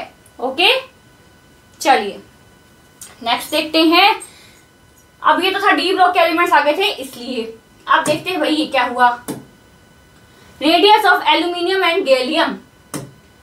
अब आप में से कुछ बच्चे ये सोच रहे होंगे कि मैडम ने ये क्या पंगा दे दिया, बच्चे की जान ही ले लेगी आज तो मैडम, है ना, बच्चे की जान ही ले लेगी। देखिए radius of aluminium and gallium, इनमें क्या होता है, from upward to downward in a group और of elements should increase due to increase in N, but the radius of gallium approximately equal. Normally क्या होता है, यहां से यहां, तो क्या कह रहा है ये कह रहा है from upward to downward in a group और of elements should increase due to increase in n, but the radius of gallium is approximately equal to the radius of aluminium। approximately क्या होती है, equal होती है, जबकि ऊपर से नीचे आने पर जो क्या होना चाहिए, बढ़नी चाहिए, पर equal हो जाती है। अपन लिखते हैं बैंगन, आलू, गाजर इन थाली, ऐसे लिखते हैं आप लोग। तो क्या हो गया, अब ये एल्यूमिनियम की और गैलियम की अब ऊपर से नीचे आने पर क्या होना चाहिए, इंक्रीज होनी चाहिए, बट इसकी जो इसकी है अप्रोक्सीमेटली इक्वल होती है। क्यों इक्वल होती है बच्चों, क्योंकि इनके बाद जो होता है एल्यूमिनियम से लेकर पहली बार जो डी ब्लॉक के 18 एलिमेंट, डी ब्लॉक के एलिमेंट्स प्लस एस ब्लॉक के एलिमेंट्स और पी ब्लॉक के, यानी कि 18 एलिमेंट्स का बड़ा जो है एक काउंटर बैलेंस आ जाता है, बहुत बड़ा अंतर आ जाता है। कितना, 18 एलिमेंट्स का, जिसके कारण ये पहला होता है जिसमें फर्स्ट टाइम होता है जैसा, जिसमें कि है इतना बड़ा जो चेंज आ जाता है, 18 एलिमेंट्स का जो चेंज आ जाता है, इसके कारण जो क्या होता है, गैलियम की जो एटॉमिक रेडियस होती है वो अप्रोक्सीमेटली इक्वल होती है किसके, एल्यूमिनियम के। सामान्यता वर्ग में ऊपर से नीचे चलने पर परमाणु त्रिज्या बढ़ती है, परंतु गैलियम की त्रिज्या एल्यूमिनियम के लगभग समतुल्य ही रह जाती है, क्योंकि एल्यूमिनियम से गैलियम की तरफ चलने पर नाभिकीय आवेश में प्रथम बार हुई वृद्धि। ठीक है, नाभिकीय आवेश में 18 की वृद्धि होती है बिल्कुल, के कारण प्रभावी नाभिकीय आवेश बढ़ जाता है तथा कोशों की संख्या बढ़ने के कारण आकार बढ़ना प्रतिसंतुलित हो जाता है। दोनों एक दूसरे को काउंटर बैलेंस कर देते हैं, जिसके कारण आकार जो है लगभग सेम रहता है, लगभग जो है अप्रोक्सीमेटली इक्वल जो है वो रहता है। क्लियर। चलिए ये मत सोचिएगा कि मैडम जो है वो हमारी जान ले रही है, ये बहुत इंपॉर्टेंट पॉइंट है, तभी मुझे बताना पड़ा। एक्सेप्शन, नॉर्मल जो ऊपर से नीचे जाने पे क्या होगा, लेफ्ट से राइट जाने पे क्या होगा, सबको पता होता है। क्वेश्चन भी जो इसमें से जो है पुट नहीं किए जाते, क्वेश्चन पूछे जाते हैं एक्सेप्शंस में से, तो बच्चों एक्सेप्शंस जो है वो आपको याद करने ही पड़ेंगे, इसका कोई भी सॉल्यूशन नहीं है। Radius of 4D 5D 6D elements, size of 5D elements are approximately equal to the size of 4D elements placed above them. Reason, lanthanide contraction. Size of 6D elements are approximately equal to the size of 5D elements placed above them. Reason, actinide contraction. क्या होता है भाई lanthanoid actinide contraction, ये किस बला का नाम है। देखिए शील्डिंग इफेक्ट, ये तो पता है आपको, अच्छे से बताया मैंने शील्डिंग इफेक्ट क्या होता है। अब शील्डिंग इफेक्ट जो होता है वो बच्चों पुअर होता है एफ ब्लॉक के लिए, ठीक है। एस सब शेल के लिए क्या होता है, पुअर होता है, सबसे ज्यादा रहता है एस के लिए, देन पी के लिए, देन डी और एफ के लिए जो है पुअर होता है। अब इसमें क्या होता है, लैंथेनॉइड और एक्टिनॉइड कंट्रैक्शन में क्या होता है कि एफ में इलेक्ट्रॉन जाने लग जाते हैं, एफ में इलेक्ट्रॉन जाएंगे तो क्या होगा, स्क्रीनिंग इफेक्ट जो है, शील्डिंग इफेक्ट जो है वो क्या हो जाएगा, कम हो जाएगा, डिक्रीज हो जाएगा। दैट्स वाई जो साइज भी है वो डिक्रीज हो जाएगा। दैट्स वाई 4D 5D और 6D के एलिमेंट्स के जो साइज होते हैं वो अप्रोक्सीमेटली इक्वल होते हैं। 5D श्रेणी के तत्वों का आकार अपने से वर्ग में ऊपर स्थित 4D श्रेणी के तत्वों से बड़ा ना होकर लगभग समतुल्य होता है, कारण लैंथेनॉइड संकुंचन। 6D श्रेणी के तत्वों का आकार अपने से वर्ग में ऊपर स्थित 5D श्रेणी के तत्वों से बड़ा न होकर लगभग समतुल्य होता है। एक्टेनॉइड संकुंचन, लैंथेनॉइड संकुंचन, एक्टेनॉइड संकुंचन दोनों का सेम इफेक्ट है कि दोनों के अंदर क्या है, इलेक्ट्रॉन जाने लग जाते हैं एफ के अंदर, और एफ की शील्डिंग इफेक्ट होता है पुअर, और पुअर शील्डिंग इफेक्ट के कारण साइज होता है छोटा, और that's why approximately equal size जो है वो चलता जाता है। अब क्वेश्चन क्या पूछ सकता है इसमें से, इसमें आपको एलिमेंट्स दे सकता है 5D 4D 5D और 6D के, और ये पूछ सकता है कि क्यों ऐसा हो रहा है, साइज में ये इशू क्यों है, तो ये भी आपको पता होना चाहिए।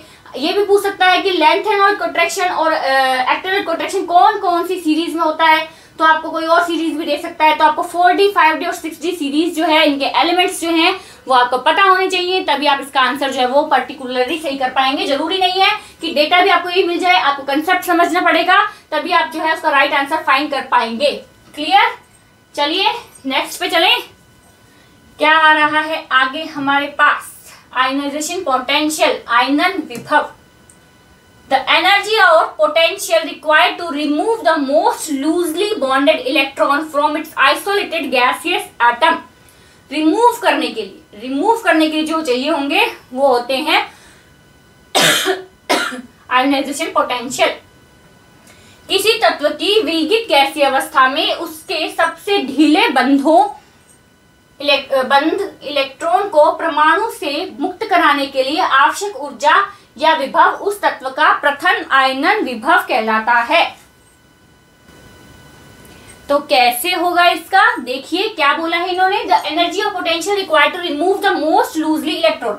मान लीजिए कि मैंने यहाँ पे ले लिया m, ठीक है, और प्लस इन्होंने बोला है टू रिमूव द इलेक्ट्रॉन, ठीक है, जोड़ना नहीं है, रिमूव करना है। तो ये m हो गए हमारे जी प्लस में, और एक इलेक्ट्रॉन जो है इसमें से निकल गया। अब देख लीजिए मेरे पास m+1 है, इसको मैंने ले लिया, ठीक है, तो ये मेरे पास हो गई Ip फर्स्ट, ये मेरे पास हो गई Ip सेकंड, तो यहाँ पे m+2 हो गया, प्लस इलेक्ट्रॉन एक और निकल गया।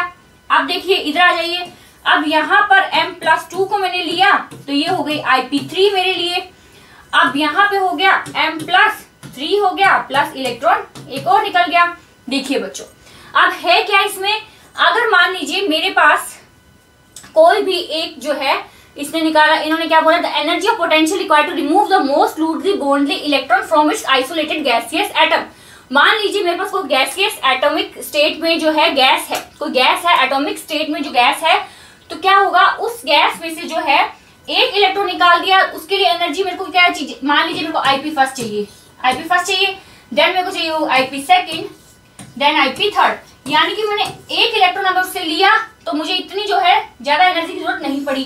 सेकंड लिया, थोड़ी और ज्यादा एनर्जी निकाली, थर्ड लिया, थोड़ी और ज्यादा एनर्जी निकाली। फॉर एग्जाम्पल कि मान लीजिए कि आपको कोई बैंक का लोन भरना है, ठीक है, लोन भरना है, तो आपके पहले आप सिर्फ क्या कर रहे थे, सिर्फ मकान का लोन भर रहे थे, EMI भर रहे थे मकान की, तो ठीक है, आप आराम से इसको चलते हुए चल रहे थे, ठीक है, आप भर रहे हैं, हर महीने सैलरी आ रही है, आप भर रहे हैं। फिर आपने सोचा, फिर आपने गाड़ी ले ली, फिर आपको लगा कि गाड़ी का थोड़ा और, गाड़ी के लिए लोन जो है वो चुकाना होगा, तो आप गाड़ी थोड़ा सा आपने हाथ है टाइट कर लिया, यानी कि आपको उसके लिए और ज्यादा मनी की जरूरत पड़ने लगी, और ज्यादा एफर्ट आपको लगाने पड़े। देन आपने ये सोचा कि चलो भाई अब ये दो चीजें ले ली है, चलो अब क्या करें, अब एक प्लॉट और ले लेते हैं। आपने एक प्लॉट और ले लिया, तो क्या हुआ, आपको और ज्यादा जो है उसके लिए मनी चाहिए होगी, और ज्यादा एफर्ट्स चाहिए होंगे, और ज्यादा एनर्जी चाहिए होगी उसके लिए। तो वैसे ही सेम इसमें ही है, अगर हमने एक बार में निकाला तो इतनी एनर्जी जरूरत नहीं थी, दूसरे निकाल थोड़ी और चाहिए थी, तीसरे निकाल थोड़ी और चाहिए थी, तो फर्स्ट Ip जो होती है वो कम होती है सबसे, सेकंड Ip उससे ज्यादा, थर्ड Ip जो है उससे ज्यादा होती है। तो Ip का जो है ये रहता है इसकी सीरीज।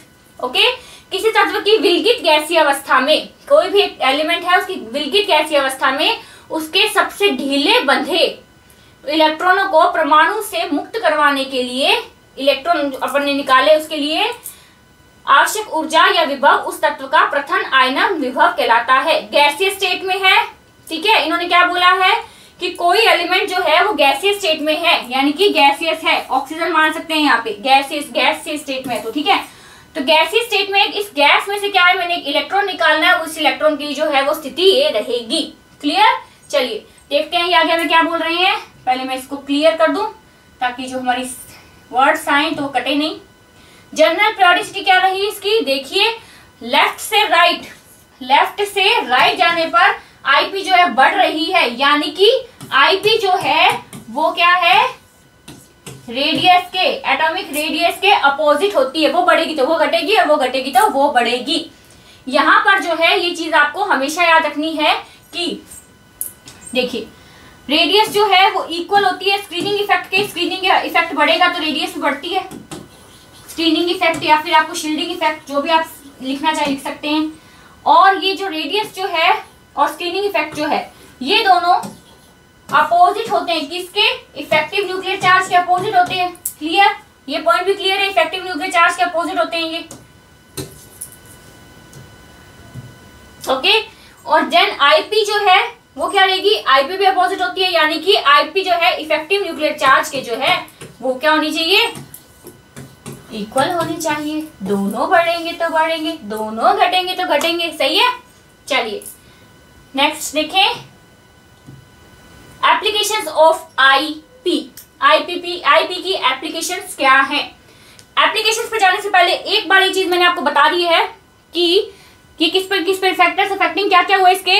अगर रेडियस देखेंगे तो रेडियस इसके अपोजिट होती है, स्क्रीनिंग इफेक्ट इसके अपोजिट होता है, इफेक्टिव न्यूक्लियर चार्ज इसके इक्वल होता है। देन इसमें एक और चीज देखते हैं, हाफ फील्ड और full filled orbitals. Half filled और फुल फील्ड ऑर्बिटल्स के केस में क्या होगा? जिस भी एलिमेंट के पास half filled full filled orbitals हैं उसकी आईपी ज्यादा होगी।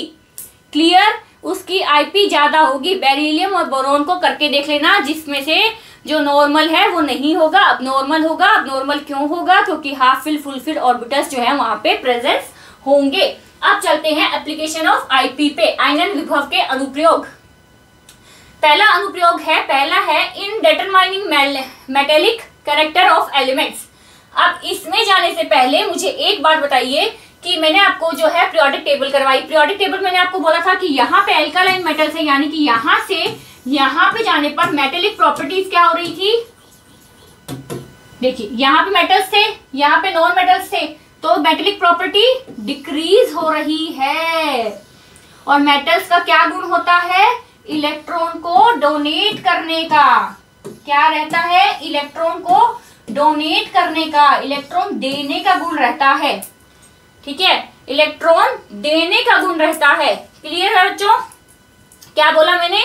यहां से लेफ्ट से राइट में जब हम जाएंगे तो मेटेलिक प्रॉपर्टीज जो है वो कम होगी, और मेटल्स का क्या गुण होता है? इलेक्ट्रॉन्स को डोनेट करने का। क्लियर? चलिए अब रब कर देती हूँ, ये सब आपको स्लाइड में लिखा हुआ दिख जाएगा। ठीक है, सिर्फ आपको समझाने के लिए मैंने लिखा था। धात्विक गुण या धातुओं की क्रियाशीलता ज्ञात करने में आईपी, देखिए आईपी घट रही है, tendency of electron, metallic character.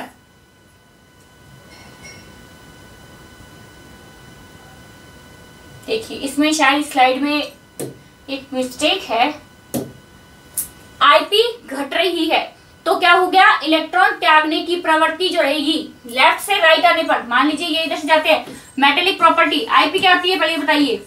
IP बढ़ती है लेफ्ट से राइट जाने पर, क्योंकि रेडियस है जो घटती है तो आईपी बढ़ती है, जबकि मेटेलिक प्रॉपर्टीज लेफ्ट से राइट जाने पर कम होती है। तो ये यहाँ पे ऐसे साइन लगा लीजिए, कम होती है। और इलेक्ट्रॉन त्यागने की प्रवृत्ति, इनकी इलेक्ट्रॉन देने की प्रवृत्ति होती है तो वो भी क्या होती है? कम होती है। अच्छा, ये अगर इसमें आईपी कम हो रही थी, इनके अपोजिट है तो यहाँ पे ज्यादा होंगी। ठीक है, चलिए एक बार वापस आपको बता देते हैं। देखिए इन्होंने बोला आईपी कम हो रही है, ये इसके अपोजिट होता है, अपोजिट होता है तो ये क्या होगा? बढ़ेगा। अरे भाई बच्चे की जान ले लो, ये बढ़ेगा और ये भी बढ़ेगा। क्लियर? आईपी अगर कम हो रही है तो इलेक्ट्रॉन त्यागने की प्रवृत्ति है बढ़ेगी, प्लस में धात्विक गुण भी बढ़ेगा। सेकेंड आ जाइए, इन डिटरमाइनिंग रिड्यूसिंग स्ट्रेंथ, तत्वों की अपचायक सामर्थ्य ज्ञात करने में क्या लिखा है इन्होंने? आईपी कम हो रही, tendency of evolve electron, electron त्यागने की प्रवृत्ति। ठीक है, tendency to oxidise itself, tendency to reduce other substance, reducing power. चलिए अब मैंने आपको ऊपर वाला हिंट दे दिया कि इसका ये रहेगा। अब मुझे सेकंड पॉइंट है, आप सोच के बताइए, आपके पास 5 सेकंड का टाइम है कि क्या रहेगा? तत्वों की अपचायक सामर्थ्य ज्ञात करने में आईपी क्या होगी? आईपी कम हो रही है तो टेंडेंसी ऑफ इवॉल्व इलेक्शन क्या रहेगा? और क्या रहेगा? टेंडेंसी टू ऑक्सीडाइज इटसेल्फ, ये क्या रहेगा? क्या रहेगा? Tendency evolve electron, tendency to oxidise क्या रहेगा? आईपी अगर कम हो रही है तो इवॉल्व इलेक्ट्रॉन करने की टेंडेंसी जो है वो बढ़ जाएगी, टेंडेंसी टू ऑक्सीडाइज इटसेल्फ ये भी बढ़ जाएगी, tendency to reduce other substance ये भी क्या होगी? बढ़ेगी, रेड्यूसिंग पावर ये भी क्या होगी? बढ़ेगी, क्योंकि लेफ्ट से राइट जाने पर यहाँ पे हमारे पास इलेक्ट्रॉन देने वाले मिल रहे थे, वहां पे हमको इलेक्ट्रॉन लेने वाले ग्रुप मिलेंगे। तो मेटेलिक और नॉन मेटेलिक के कारण ये सब जो है पूरी पावर्स जो है वो ऐसी रहेंगी, रेड्यूसिंग पावर, मेटेलिक कैरेक्टर्स और टेंडेंसीज जो है वो इस ग्राफ में रहेंगी। चलिए इसको भी हिंदी मीडियम वाले भी इसको सही कर लें, यहाँ पे आप इसको क्रॉस लगा लीजिए। ओके चलिए नेक्स्ट है in determining the stable oxidation state, तत्वों की ऑक्सीकरण अवस्था के निर्धारण में पहला है if difference between to subsequent successive IP of an element is greater than 16 electron volt, then the oxidation state formed by lower IP will be more stable। क्या कह रहे हैं ये, देखिए क्या बोला इन्होंने। मान लीजिए सोडियम ले लिया मैंने, फर्स्ट IP सोडियम +1 हो गया, सेकेंड IP सोडियम +2 हो गया, हाँ जी हो गया। अब देखिए अब first IP minus second IP जो होती है वो इसकी होती है 42.3 इलेक्ट्रॉन वोल्ट। ओके जो कि किससे ज्यादा है, जो कि 16 पॉइंट इलेक्ट्रॉन वोल्ट से ज्यादा है। दैट मीन्स जो फर्स्ट जो इसकी फर्स्ट जो ऑक्सीडेशन स्टेट है वो इसकी स्टेबल रहेगी। तो N+1 है जो वो स्टेबल रहेगा। क्या बोला इन्होंने, एक बार हिंदी मीडियम वाला और देख ले। यदि किसी तत्व के दो क्रमागत आयनन विभव में 16 इलेक्ट्रॉन वोल्ट या इससे अधिक का अंतर हो तो उसकी निम्न IP के फलस्वरूप बनी ऑक्सीकरण अवस्था स्थायी रहेगी। देखिए क्या बोला इन्होंने, देखिए इन्होंने बोला कि कोई एक आपको एलिमेंट दे रखा है, इसकी फर्स्ट IP ये है, सेकेंड IP इसकी ये है। First IP minus second IP की वैल्यू अगर 16 इलेक्ट्रॉन वोल्ट से ज्यादा होती है तो उसकी फर्स्ट इलेक्ट्रॉनिक स्टेट जो है वो क्या रहेगी, स्टेबल होगी। फर्स्ट इलेक्ट्रॉनिक स्टेट है वो स्टेबल होगी अगर जो उसकी वैल्यू है वो किससे ज्यादा हो, 16 इलेक्ट्रॉन वोल्ट से ज्यादा होती है तो फर्स्ट जो है वो स्टेबल रहेगी। ओके चलिए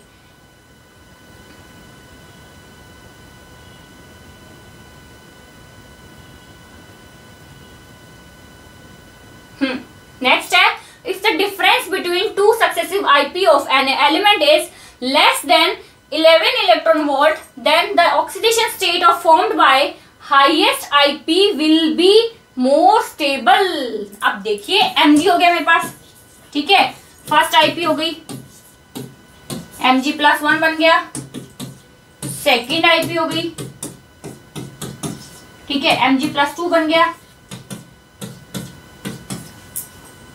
हाँ जी। अब क्या हुआ मेरे पास IP first minus IP second is equal to, इसमें रहता है 7.6 इलेक्ट्रॉन वोल्ट। कितना होता है 7.6 इलेक्ट्रॉन वोल्ट। और अगर यहाँ पे 7.6 इलेक्ट्रॉन वोल्ट है दैट मीन्स जो वैल्यू जो है वो 11 इलेक्ट्रॉन वोल्ट से क्या है बच्चों, कम है, 11 इलेक्ट्रॉन वोल्ट से कम है। तो सेकेंड जो है इन्होंने बोला है highest IP will be more stable. तो Mg+2 जो है वो इसकी स्टेबल रहेंगी, Mg+2 है वो स्टेबल स्टेट रहेगी क्योंकि 11 इलेक्ट्रॉन वोल्ट से जो है वैल्यू कम है। If the difference between two successive IP of an element is less than 11 electron volt then the oxidation state formed by highest IP will be more stable. Okay Mg का कर निकाला, Mg1 Mg2 कर दिया, अपन ने देखा इसकी जो हमारे पास IP आई है वो है 7.6 इलेक्ट्रॉन वोल्ट जो कि 11 इलेक्ट्रॉन वोल्ट से कम है। तो Mg+2 यानी कि हाईएस्ट इलेक्ट्रॉन वोल्ट जो है, हाईएस्ट ऑक्सीडेशन स्टेट जो है वो स्टेबल रहेगी। चलिए हिंदी में पढ़ लें एक बार। अब थर्ड देखिए, in difference between two successive IPs between 11 से लेकर 16 के बीच में अगर आता है तो दोनों स्टेट जो हाईएस्ट होगी वो भी, जो लोवेस्ट होगी वो भी, दोनों जो है स्टेबल रहेगी। पर इस केस में ज्यादातर हाईएस्ट को अपन सही मानते हैं, दोनों स्टेबल रहेगी। अगर दोनों में से भी आपसे पूछ रहा है तो आप हाईएस्ट को जो वो स्टेबल मानेंगे। क्लियर। चलिए यदि दो क्रमागत आयनन विभव मानों में 11 इलेक्ट्रॉन वोल्ट व 16 इलेक्ट्रॉन वोल्ट के मध्य का अंतर हो तो दोनों ऑक्सीकरण अवस्थाएं स्थायी होती है। उच्च वाली ज्यादा स्थायी होती है। In determining the alkaline or acidic behavior of hydroxide of elements, hydroxide की अम्लीय व क्षारीय प्रकृति ज्ञात करने में, if IP of A is less than H, if IP AOH जो है वो हमको देख रहे हैं हाइड्रोक्साइड, अगर इसमें IP of A is, अगर IP of A लेस है किससे, OH से, तो क्या होगा, बेस होगा। तो इसके लिए रिएक्शन क्या रहेगी बच्चों, A प्लस OH, इसके लिए जो रिएक्शन बनेगी वो रहेगी AOH, ठीक है, ये बन जाएगा इसमें, और क्या होगा, ये एक बेस होगा, बेस होगा। क्या बोला इन्होंने, हाइड्रोक्साइड की अम्लीय और क्षारीय प्रकृति ज्ञात करने में क्या है, if IP of A is less then H, अगर A की जो IP है वो H से लेस है तो AOH will B base, AOH base होगा। क्लियर, चलिए हिंदी में देखिए, यदि तत्व का A का IP कम हो तो उसके हाइड्रोक्साइड AOH क्षारीय स्वभाव दर्शाएंगे। एग्जाम्पल है NaOH, MgOH2, AlOH3। क्लियर, इसमें क्या होगा, Na की IP है वो OH से लेस होगी, Mg की IP है OH से लेस होगी, Al की IP है जो OH से लेस होगी, और ये तीनों जो है वो बेस होंगे, और ये रिएक्शन करेंगे तो वैसे ही करेंगे, NaOH बन जाएगा, MgOH2 और वैसे बन जाएगा। क्लियर, चलिए नेक्स्ट है हमारे पास, if IP of A is greater than H, अगर A की ज्यादा है H से, okay, then will be an acid, तो क्या होगा, then AOH will be an acid. तो अगर यहाँ पर देखें तो A प्लस OH की वैल्यू अगर हम देखेंगे तो यहाँ पर क्या बनेगा बच्चों, KO प्लस H बन जाएगा, ठीक है, यहाँ पे ये रिएक्शन होगी। यदि तत्व का A का IP अधिक हो तो उसके हाइड्रोक्साइड AOH अम्लीय स्वभाव दर्शाएंगे। अब ये है देखिए बहुत इंपॉर्टेंट, मोस्ट इंपॉर्टेंट, अभी हमारा जो एग्जाम हुआ है उसमें भी पूछा गया था एम्फोटेरिक के बारे में, जो इससे लास्ट टाइम में पीरियोडिक टेबल के जो बहुत लास्ट टाइम मतलब पीरियोडिक टेबल के जो हमारा फर्स्ट लेक्चर था उसके क्वेश्चंस का, उसके अंदर भी ये क्वेश्चन हम करा चुके हैं कि एल्कालाइन कौन से होते हैं, एसिडिक कौन से हाइड्रोक्साइड होते हैं, और एम्फोटेरिक कौन से होते हैं। तो एम्फोटेरिक ये होते हैं, ये एल्कालाइन होते हैं, वो होते हैं हमारे पास एसिडिक। अब देखते हैं IP ऑफ एलिमेंट्स बढ़ेगी, एल्कालाइन कैरेक्टर ऑफ हाइड्रोक्साइड घटेगा, एसिडिक टेंडेंसी भी बढ़ेगी। ध्यान रखिए, एसिडिक टेंडेंसी बढ़ेगी, एल्कालाइन कैरेक्टर ऑफ हाइड्रोक्साइड घटेगा तो, ठीक है, और अपोजिट हो जाएगा दिस साइड। नेक्स्ट है हमारे पास इलेक्ट्रॉन एफिनिटी, इलेक्ट्रॉन बंधुता। हाँ जी, क्या होता है इलेक्ट्रॉन बंधुता, the amount of energy release by the addition of one electron in the outermost orbit of isolated gaseous atom of an element is called its first electron affinity of that element। किसी तत्व की विलगित गैसीय अवस्था में उसके भाटक कोश में एक इलेक्ट्रॉन जोड़ने पर विमुक्त ऊर्जा को तत्व की प्रथम इलेक्ट्रॉन बंधुता कहते हैं। क्या हो गया, मान लीजिए हमारे पास M है, प्लस में हमने एक इलेक्ट्रॉन जोड़ दिया तो इन्होंने हमको दे दिया M-1 प्लस में जो है एनर्जी जो है रिलीज हो गई। सेकंड केस में क्या रहेगा, M-1 के अंदर हमने कोई इलेक्ट्रॉन जोड़ा तो एनर्जी जो है ऑब्जॉर्ब होगी, तब जाके -2 बनेगा। ध्यान रखना यहाँ पे, अगर फर्स्ट EA का बात हो रही है, अगर फर्स्ट EA हो रही है तो एनर्जी रिलीज होगी, और अगर सेकंड की बात हो रही है तो एनर्जी ऑब्जॉर्ब होगी। Clear, EA1 is smaller than EA2, ये एनर्जी को ऑब्जर्व करेगा और वो एनर्जी को रिलीज करेगा। ओके, चलिए क्या बोल रहा है, the amount of energy release bye, हाँ जी ये लाइन तो पढ़ चुके हैं ना, एक बार इसको आप पीरियोडिसिटी देखिए, इसकी पीरियोडिसिटी क्या कह रही है कि ये भी सिमिलर किसके होता है, इसके, ये बढ़ेगा तो ये भी बढ़ेगा, और ये सब होते हैं अपोजिट 1/r, रेडियस के अपोजिट होते हैं। चीजें जो हैं वो आपको कंसेप्ट क्लियर होनी चाहिए कि कौन सा किस पे क्या डिपेंडेंसी रहती है, स्क्रीनिंग इफेक्ट क्या क्या डिपेंडेंसी रहती है, आई ए पे, ई ए पे, तो आपको ये चीजें जो है एकदम क्लियर होनी चाहिए, जिससे आप कई सारे आंसर्स जो है वो यूं ही सॉल्व हो जाएंगे। क्लियर? चलिए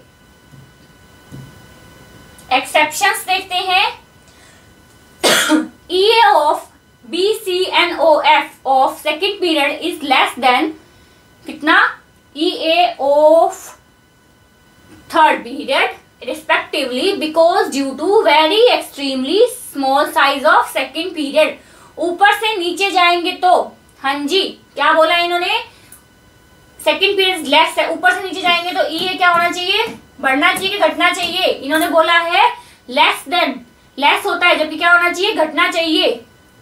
पर होता कौन सा? ऊपर वाले का घटा हुआ होता है, जबकि उसका कम होना चाहिए, जबकि होता है इसका कम है। क्यों होता है? Due to extremely small size of second period elements, these have high negative charge density of its surface, hence the attraction for incoming electron decrease। p block में द्वितीय आवर्त के तत्वों की प्रथम इलेक्ट्रॉन बंधुताएं अपने से वर्ग में नीचे स्थित तत्वों से अधिक ना होकर कम होती है, क्योंकि इनका आकार अत्यधिक छोटा होने के कारण इनकी सतह पर उच्च ऋणावेश घनत्व पाया जाता है, जिससे आगंतुक इलेक्ट्रॉन के प्रति आकर्षण में कमी आती है। आकर्षण में कमी आ जाती है, अतः इलेक्ट्रॉन बंधुता घट जाती है। क्लियर है? कैसे क्या होना चाहिए? इसकी लेस होती है, इसकी ज्यादा होती है ड्यू टू स्मॉल साइज, और किसके कारण होती है? Negative charge density. Negative charge density जो होती है वो इसकी सरफेस पर ज्यादा होती है, जिसके कारण attraction of incoming electron decrease हो जाता है, और इनका साइज जो ऊपर वाले का है वो कम हो जाता है, सेकंड का जो है वो अप्रोक्सीमेटली ज्यादा हो जाता है। हाँ जी, चलो इस स्लाइड में कुछ नहीं है तो अपन को रिलेट करने की कोई जरूरत नहीं है। देन है इलेक्ट्रॉन नेगेटिविटी। क्या कह रही है electron negativity? The capacity of tendency to attract shared electron pair by the bonded atoms bonded by covalent bond. क्या होता है कोवलेंट बॉन्ड? क्या बताया था? Overlapping called electronegativity of that atom. किसी सहसंयोजक बंध से बंधित परमाणुओं द्वारा बंधित इलेक्ट्रॉन युग्म को अपनी ओर आकर्षित करने की प्रवृत्ति विद्युत ऋणता कहलाती है। The concept of electronegativity given by Pauling. किसने दिया? पाउलिंग ने। विद्युत ऋणता की संकल्पना पाउलिंग ने दी। पीरियोडिसिटी क्या कहती है? पीरियोडिसिटी क्या है? सेम ही है जो उनकी थी सबकी, जो IE। अब ये देखो कितना इजी चीज है, IE और EA और अपने पास है EN, तीनों जो है वो सिमिलर रहती हैं, और इनसे R जो है वो एकदम डिफरेंट रहती है, यानी कि 1/R रहती है। तो पीरियोडिसिटी में कोई भी प्रॉब्लम अपन को नहीं आनी चाहिए। मेजरमेंट ऑफ इलेक्ट्रोनेगेटिविटी, विद्युत ऋणता का माप क्रम। सबसे पहले पाउलिंग स्केल पे देखते हैं। हाँ जी, पाउलिंग स्केल पे क्या होती है value? XA minus XB is equal to 0.208 किसमें? Under root delta. डेल्टा क्या है? Resonance energy. कैसे निकालेंगे? Observed bond energy minus theoretical bond energy. Okay, और XA क्या हो गई? EN ऑफ A, A की जो है इलेक्ट्रोनेगेटिविटी, और XB क्या हो गई? EN of B। ये फॉर्मूला आपको याद रहना चाहिए। जब भी आपको दोनों वैल्यूज दे रखी हो, आप इसमें से डेल्टा की वैल्यू रख के जो है अपनी वैल्यू निकाल सकते हैं। मान लीजिए आपको इन दोनों की दे रखी है तो आप इसकी वैल्यू निकाल सकते हैं डेल्टा की, और अगर डेल्टा की दे रखी है तो आप इसकी वैल्यू इजीली फाइंड कर सकते हैं। अब है मूलिकन स्केल। ये जो है क्वेश्चन अपन कर चुके हैं। अपना जो पीरियोडिक टेबल के हमने वो पढ़े थे, क्वेश्चंस पढ़े थे, उसमें क्वेश्चन भी था। AIEEE में भी बहुत बार क्वेश्चन पूछा गया है, और नीट में भी ये क्वेश्चन बहुत बार पूछा जाता है कि किसमें? EN में, IP में और EA में क्या जो है रिलेशनशिप है। तो आपको याद रखना है EN इज इक्वल टू होता है IP प्लस EA अपॉन में 2। तो ये रिलेशन जो है वो आपको याद रखना है। तीनों में से कोई भी वैल्यू आपको दे रखी हो तो आप उसका आंसर इजीली फाइंड कर सकते हैं। अगला है ऑलरेड रोस्को स्केल XAR। क्या है इसमें? इन्होंने देखिए इलेक्ट्रोनेगेटिव इज इक्वल टू, ये हमारे पास हो गया इलेक्ट्रॉन चार्ज हो गया, न्यूक्लियर चार्ज। ओके, ये हो गई इलेक्ट्रॉन स्क्वायर और ये फिर हमारे पास हो गई किसकी, आर की स्क्वायर, रेडियस की स्क्वायर। तो इससे हमारा आंसर जो है वो फाइंड कर सकते हैं हम। सैंडरसन स्केल क्या कह रहे हैं, ऑल्फ्रेड सैंडरसन स्केल, तो ये हमारा इन्होंने गलत कर दिया है। अब देखिए इसमें क्या कह रहा है, स्टेबिलिटी रेशियो। अब ये भी चीज बहुत, मैंने ये क्वेश्चन जो है, ये क्वेश्चन भी अपना आया हुआ है, लास्ट जो अपना संडे को एग्जाम हुआ था उसमें भी इससे रिलेटेड क्वेश्चन अपन को दिया गया था, हमें हमारे पास आया था question, electron density of that atom upon में electron density of isoelectronic hypothetical inert gaseous atom. तो अगर ये पूछे स्टेबिलिटी रेशियो का, स्टेबिलिटी का पूछे तो उसमें ये पूछा हुआ था कि इलेक्ट्रॉन डेंसिटी जो होती है वो क्या स्टेबिलिटी के इक्वल होती है, तो आपने इसको करना था कि हाँ वो उसके समानुपात होती है। तो ये जो क्वेश्चन है हमसे पूछा गया था, तो वो किस पे था, सैंडरसन स्केल के ऊपर ये क्वेश्चन था। क्लियर। अब ये जो है बच्चों पूरी आपको वैसे भी पीडीएफ मिली जाएगी, तो ये जो आपके फॉर्मूलाज हैं ये आपको याद रहने चाहिए। इनमें से क्वेश्चन जो है वो घुमा फिरा के आ सकता है, क्वेश्चन इजी आएगा, इतने कोई हार्ड क्वेश्चन इसमें से पुट नहीं किए जाते हैं। तो बस आपको ये फॉर्मूलाज जो है वो थोड़े से ध्यान में रहने चाहिए। एप्लीकेशन ऑफ विद्युत ऋणताओं के अनुप्रयोग, पहला है in determining non metallic character, अधात्विक गुण व ऑक्सीकारक सामर्थ्य ज्ञात करने में। ये तो सारा अपन एक बार फाइंड कर लेते हैं अपना, क्योंकि शायद ऊपर नीचे आ गया अपना ना। देखिए क्या बोल रहा है ये, in determining non metallic character, अधात्विक गुण व ऑक्सीकारक सामर्थ्य ज्ञात करने में ऑक्सीडाइजिंग पावर क्या किसके है, इक्वल है किसके, non metallic character. Oxidising power उतनी ही ज्यादा होगी जितने नॉन मेटेलिक कैरेक्टर ज्यादा होंगे, और नॉन मेटेलिक कैरेक्टर उतने ही ज्यादा होंगे जितने इलेक्ट्रॉन एक्सेप्टिंग टेंडेंसी होगी। ठीक है, तो इलेक्ट्रॉन नेगेटिविटी, ऑक्सीकरण क्षमता, अधात्विक गुण, इलेक्ट्रॉन ग्रहण करने की प्रवृत्ति, आकर्षी, इलेक्ट्रॉन ग्रहण करने या आकर्षण करने की। ठीक है, और ये ईएन उसके इक्वल होगी। ओके, ये प्रवृत्तियां जितनी ज्यादा होगी उतनी ही ईएन जो है वो ज्यादा होगी। सेकंड है इन calculation of percentage ionic character. Ionic character कैसे फाइंड करेंगे, बहुत ही वेल नोन फॉर्मूला है, हमेशा से अपन यूज करते आए हैं। Ionic character is equal to 16 del x plus 3.5 del x square. Del x क्या है, difference of EN of both bonded atoms. दोनों जो बॉन्डेड एटम्स होंगे उनके ईएन जो होंगे, EN1 माइनस EN2, उनके EN जो होगा उनका डिफरेंस जो होगा वो रहेगा हमारा डेल एक्स। क्लियर। अब नेक्स्ट है in determining bond length. Bond length निकालने के लिए तो क्या है, RA प्लस RB, एक एटम का रेडियस प्लस दूसरे एटम का रेडियस माइनस 0.0n, और दोनों के EN का अंतर तो हो गया डेल एक्स। तो डेल एक्स जितना ज्यादा होगा, जो उन दोनों के बीच में बंध लंबाई है उतनी कम होगी। तो ये क्या है, दूसरे के मान लीजिए ऐसे कर सकते हैं हम, DAB। क्लियर। चलिए इन calculation of relative bond strength, बंध सामर्थ्य ज्ञात करने में x bond energy, bond strength, bond length. अब देखिए बॉन्ड स्ट्रेंथ, बॉन्ड लेंथ जितनी कम है बॉन्ड स्ट्रेंथ उतनी ही ज्यादा होगी, बॉन्ड एनर्जी उतनी ज्यादा होगी, एक्स उतनी ही ज्यादा होगी। बॉन्ड लेंथ है जितनी कम होगी बॉन्ड स्ट्रेंथ उतनी ही ज्यादा होगी, बॉन्ड एनर्जी ज्यादा होगी, एक्स भी ज्यादा होगी। In determining nature of hydroxide, hydroxide की प्रकृति के निर्धारण में, if X A electron negativity of A, electron negativity of A किससे ज्यादा होगी, 1.7 से ज्यादा होगी, तो AOH क्या हो जाएगा हमारा, एसिड। और अगर XA कम होती है 1.7 से तो AOH हमारा क्या हो जाएगा, बेस। और अगर इक्वल होती है, अप्रोक्सीमेटली इक्वल होती है, तो AOH हो जाएगा हमारा एम्फोटेरिक उभयधर्मी। क्या बोला है इन्होंने, इन्होंने बोला अगर XA जो है आपकी वो ज्यादा है किससे, 1.7 से, तो आप उसको मानेंगे एसिड। और अगर आपकी XA जो है वो कम है A किससे, 1.7 से, तो आप क्या मान लेंगे, AOH will be a base. और अगर आपकी XA जो है वो अप्रोक्सीमेटली इक्वल है 1.7 के, तो आप मानेंगे OH विल बी एम्फोटेरिक। क्या हिंदी में बात करते हैं एक बार, XA क्या है, इलेक्ट्रॉन नेगेटिविटी, बाकी सब ठीक है। यहाँ पे इसे कह देते हैं अम्ल, इसे कह देते हैं क्षार, और इसे कह देते हैं उभयधर्मी। बाकी सब मैं हिंदी में समझा चुकी हूँ, तो ये हो जाएगा उभयधर्मी। Clear?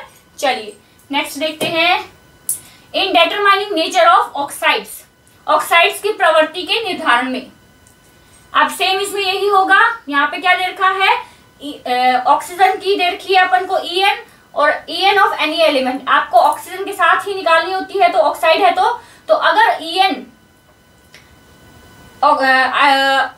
Electron negativity of oxygen minus electron negativity of elements, अगर ये ज्यादा है 2.3 से तो क्या होगा, then oxides will be alkaline basic, क्षारीय। और अगर जो है कम होगी उससे 2.3 से कम होती है तो the oxide will be acidic, अम्लीय। और अगर XO minus XA approximately equal होती है 2.3 के, तो ये हो जाएगा उभयधर्मी, उभयधर्मी। इनके एप्लीकेशंस बहुत इंपॉर्टेंट है बच्चों, आपको टिप्स पे इनकी चीजें जो है वो याद रहनी चाहिए। डिटरमाइनिंग इसमें रिलेटिव बॉन्ड स्ट्रेंथ में, बॉन्ड स्ट्रेंथ की बॉन्ड लेंथ कम है तो बॉन्ड स्ट्रेंथ ज्यादा होगी, ये तो अपन को पता ही है, हमेशा से हम लोग ये पढ़ते आ रहे हैं। हाइड्रोक्साइड की प्रवृत्ति निर्धारण हमने पढ़ ली, ऑक्साइडों की प्रवृत्ति निर्धारण भी हमने पढ़ ली। अब देखते हैं टेंडेंसी क्या रहती है। इलेक्ट्रोनेगेटिविटी बढ़ेगी तो acidic tendency of oxide and hydroxide बढ़ेगी और बेसिक टेंडेंसी जो है वो कम होगी। ऐसे और ऊपर से नीचे जाने पे क्या होगा, इलेक्ट्रोनेगेटिविटी कम होगी और एसिडिक स्ट्रेंथ और of oxides and hydroxide basic strength जो होगी वो ज्यादा होगी। ये जो आपको पीरियोडिसिटी है जो वो आपको सबकी याद रखनी चाहिए, सबकी याद होनी चाहिए, तभी आप जो आंसर इसका फाइंड कर पाएंगे। क्लियर? चलिए हिंदी में मैं इसको इरेज कर देती हूं ताकि आपको डायग्राम के बीच में, ठीक है, आप देख लीजिए NaOH MgOH2 ये है बेसिक, LaOH3 और क्या हो गया SiOH4 ये दोनों है एम्फोटेरिक, और यहां से यहां तक ये लोग हैं एसिडिक। तो यहां से यहां तक जाने पर बेसिक स्ट्रेंथ जो है वो कम हो रही है और एसिडिक टेंडेंसी है जो वो बढ़ रही है।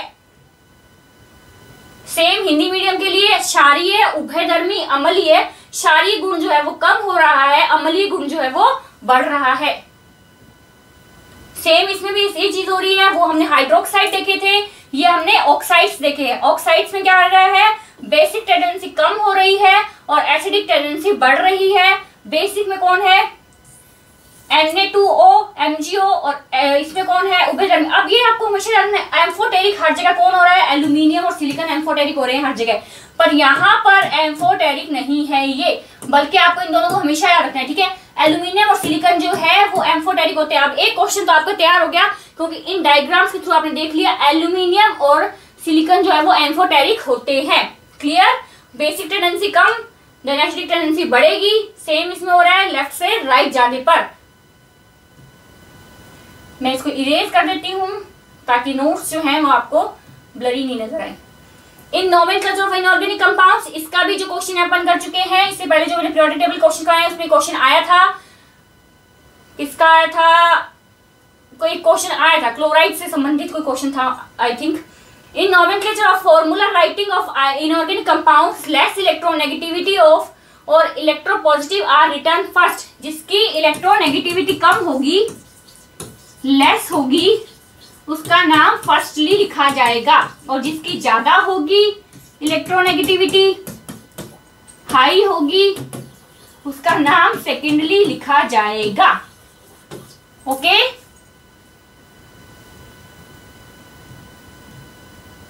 एग्जाम्पल्स हैं सोडियम क्लोराइड, जिसकी कम है, सोडियम की कम है तो सोडियम पहले लिखा गया, सोडियम क्लोराइड। वैसे कि आयोडीन, हाँ ठीक है। सल्फर डाइऑक्साइड, तो सल्फर की कम है तो सल्फर पहले लिखा गया। पोटेशियम की कम है तो पोटेशियम पहले लिखा गया। कार्बन की कम है तो कार्बन डाइऑक्साइड में ऑक्साइड बाद में लिखा गया, कार्बन पहले लिखा गया। और हाइड्रोजन की कम है तो हाइड्रोजन ऑक्साइड लिखा गया। और ऐसे ही इनमें एक्सेप्शन है अमोनिया, ठीक है। एक्सेप्शन क्या है, अमोनिया। अकार्बनिक यौगिकों के नामकरण या सूत्र लिखने में उस तत्व को पहले लिखा जाता है जिसकी विद्युत ऋणता कम होती है। एग्जाम्पल सही ऊपर वाले लिखे, sodium chloride, potassium bromide, then अपन को दे रखा है हाइड्रोजन ऑक्साइड, देन अपन को दे रखा है सल्फर डाइऑक्साइड, देन अपन को दे रखा है कार्बन डाइऑक्साइड, और अमोनिया इसका अपवाद है। In determining hydrolysis product of compound, तत्वों के हैलाइडों का जल अपघटन। In hydrolysis positive part of water, ठीक है, हाइड्रोलाइसिस होगा positive part of water attack on high EN part of the compound. अब देखिए, अब इनको देखा है BCl3, अब इसमें अगर हाई अगर माने इलेक्ट्रोनेगेटिव पार्ट कौन सा है, क्लोरीन वाला। अब इस पे क्या है, इसका प्लस पार्ट जो है वो अटैक करता है, while negative part of water attack on less electronegative. अब ये जो है वो इस पे अटैक करेगा, ठीक है, पॉजिटिव चार्ज करेगा ज्यादा इलेक्ट्रोनेगेटिविटी पे, नेगेटिव पे, और नेगेटिव पार्ट करेगा कम इलेक्ट्रोनेगेटिव पे, ठीक है, और हमारे पास कंपाउंड आ जाएगा ये। ओके, जल अपघटन में जल का धनावेशित भाग जो है H+ वाला यौगिक के ऋणावेशित भाग Cl- वाला भाग पर, तथा जल ऋणावेशित भाग OH- वाला भाग यौगिक के धनावेशित भाग पर आक्रमण करता है तो B पे आक्रमण करेगा। ओके, चलिए, density, melting point and boiling point, घनत्व, गलनांक व क्वथनांक, periodicity of density in period, density, melting point and boiling point of elements in first increase approaches maximum in between and then decrease from left to right। पहले क्या होते हैं, increase होते जाते हैं, फिर एक पॉइंट पर जो है मैक्सिमम पॉइंट पर पहुंच जाते हैं, देन वो डिक्रीज होना शुरू हो जाते हैं। आवर्त में बाएं से दाएं चलने पर घनत्व, गलनांक तथा क्वथनांक पहले बढ़ते हैं, मध्य में उच्चतम होकर फिर घटने लगते हैं। अब इस पीरियड में देखिए, पहले ये लोग बढ़े हैं, यहाँ तक बढ़ते गए, यहाँ पर जो कॉपर पे आके मैक्सिमम डेंसिटी आ गई, और फिर उसके बाद में क्या है, ये घटने लग गई। तो आपको ये याद रखना है कि डेंसिटी का क्या होता है, डेंसिटी क्या होती है, शुरू में जो है डेंसिटी बढ़ती है, देन अपना एक मैक्सिमम रूप ले लेती है, मैक्सिमम फॉर्म में आ जाती है, देन वो घटना शुरू हो जाती है। Periodicity of melting point, boiling point in period, गलनांक व क्वथनांक की आवर्त में आवर्तता, density, melting point, boiling point element at first same to same जो है वही चीज है, फिर मैक्सिमम में पहुंच जाएगी और देन डिक्रीज होना शुरू हो जाएगी। ये देखिए, मेल्टिंग पॉइंट पहले जो है इंक्रीज हो रहा है, देन ये क्या है, मैक्सिमम पॉइंट पे पहुंच गया क्रोमियम के पास जाके, देन ये डिक्रीज होना शुरू हो गया। अब आया diagonal relationship. Following elements within the periodic table does not show much similarity in properties of with the elements of their own group। कुछ एलिमेंट्स ऐसे होते हैं बच्चों जो कि खुद के जो ग्रुप के एलिमेंट्स होते हैं उनके साथ जो है ज्यादा जो सिमिलैरिटी नहीं दिखाते हैं प्रॉपर्टीज में, बजाय दूसरे ग्रुप में दिखाते हैं।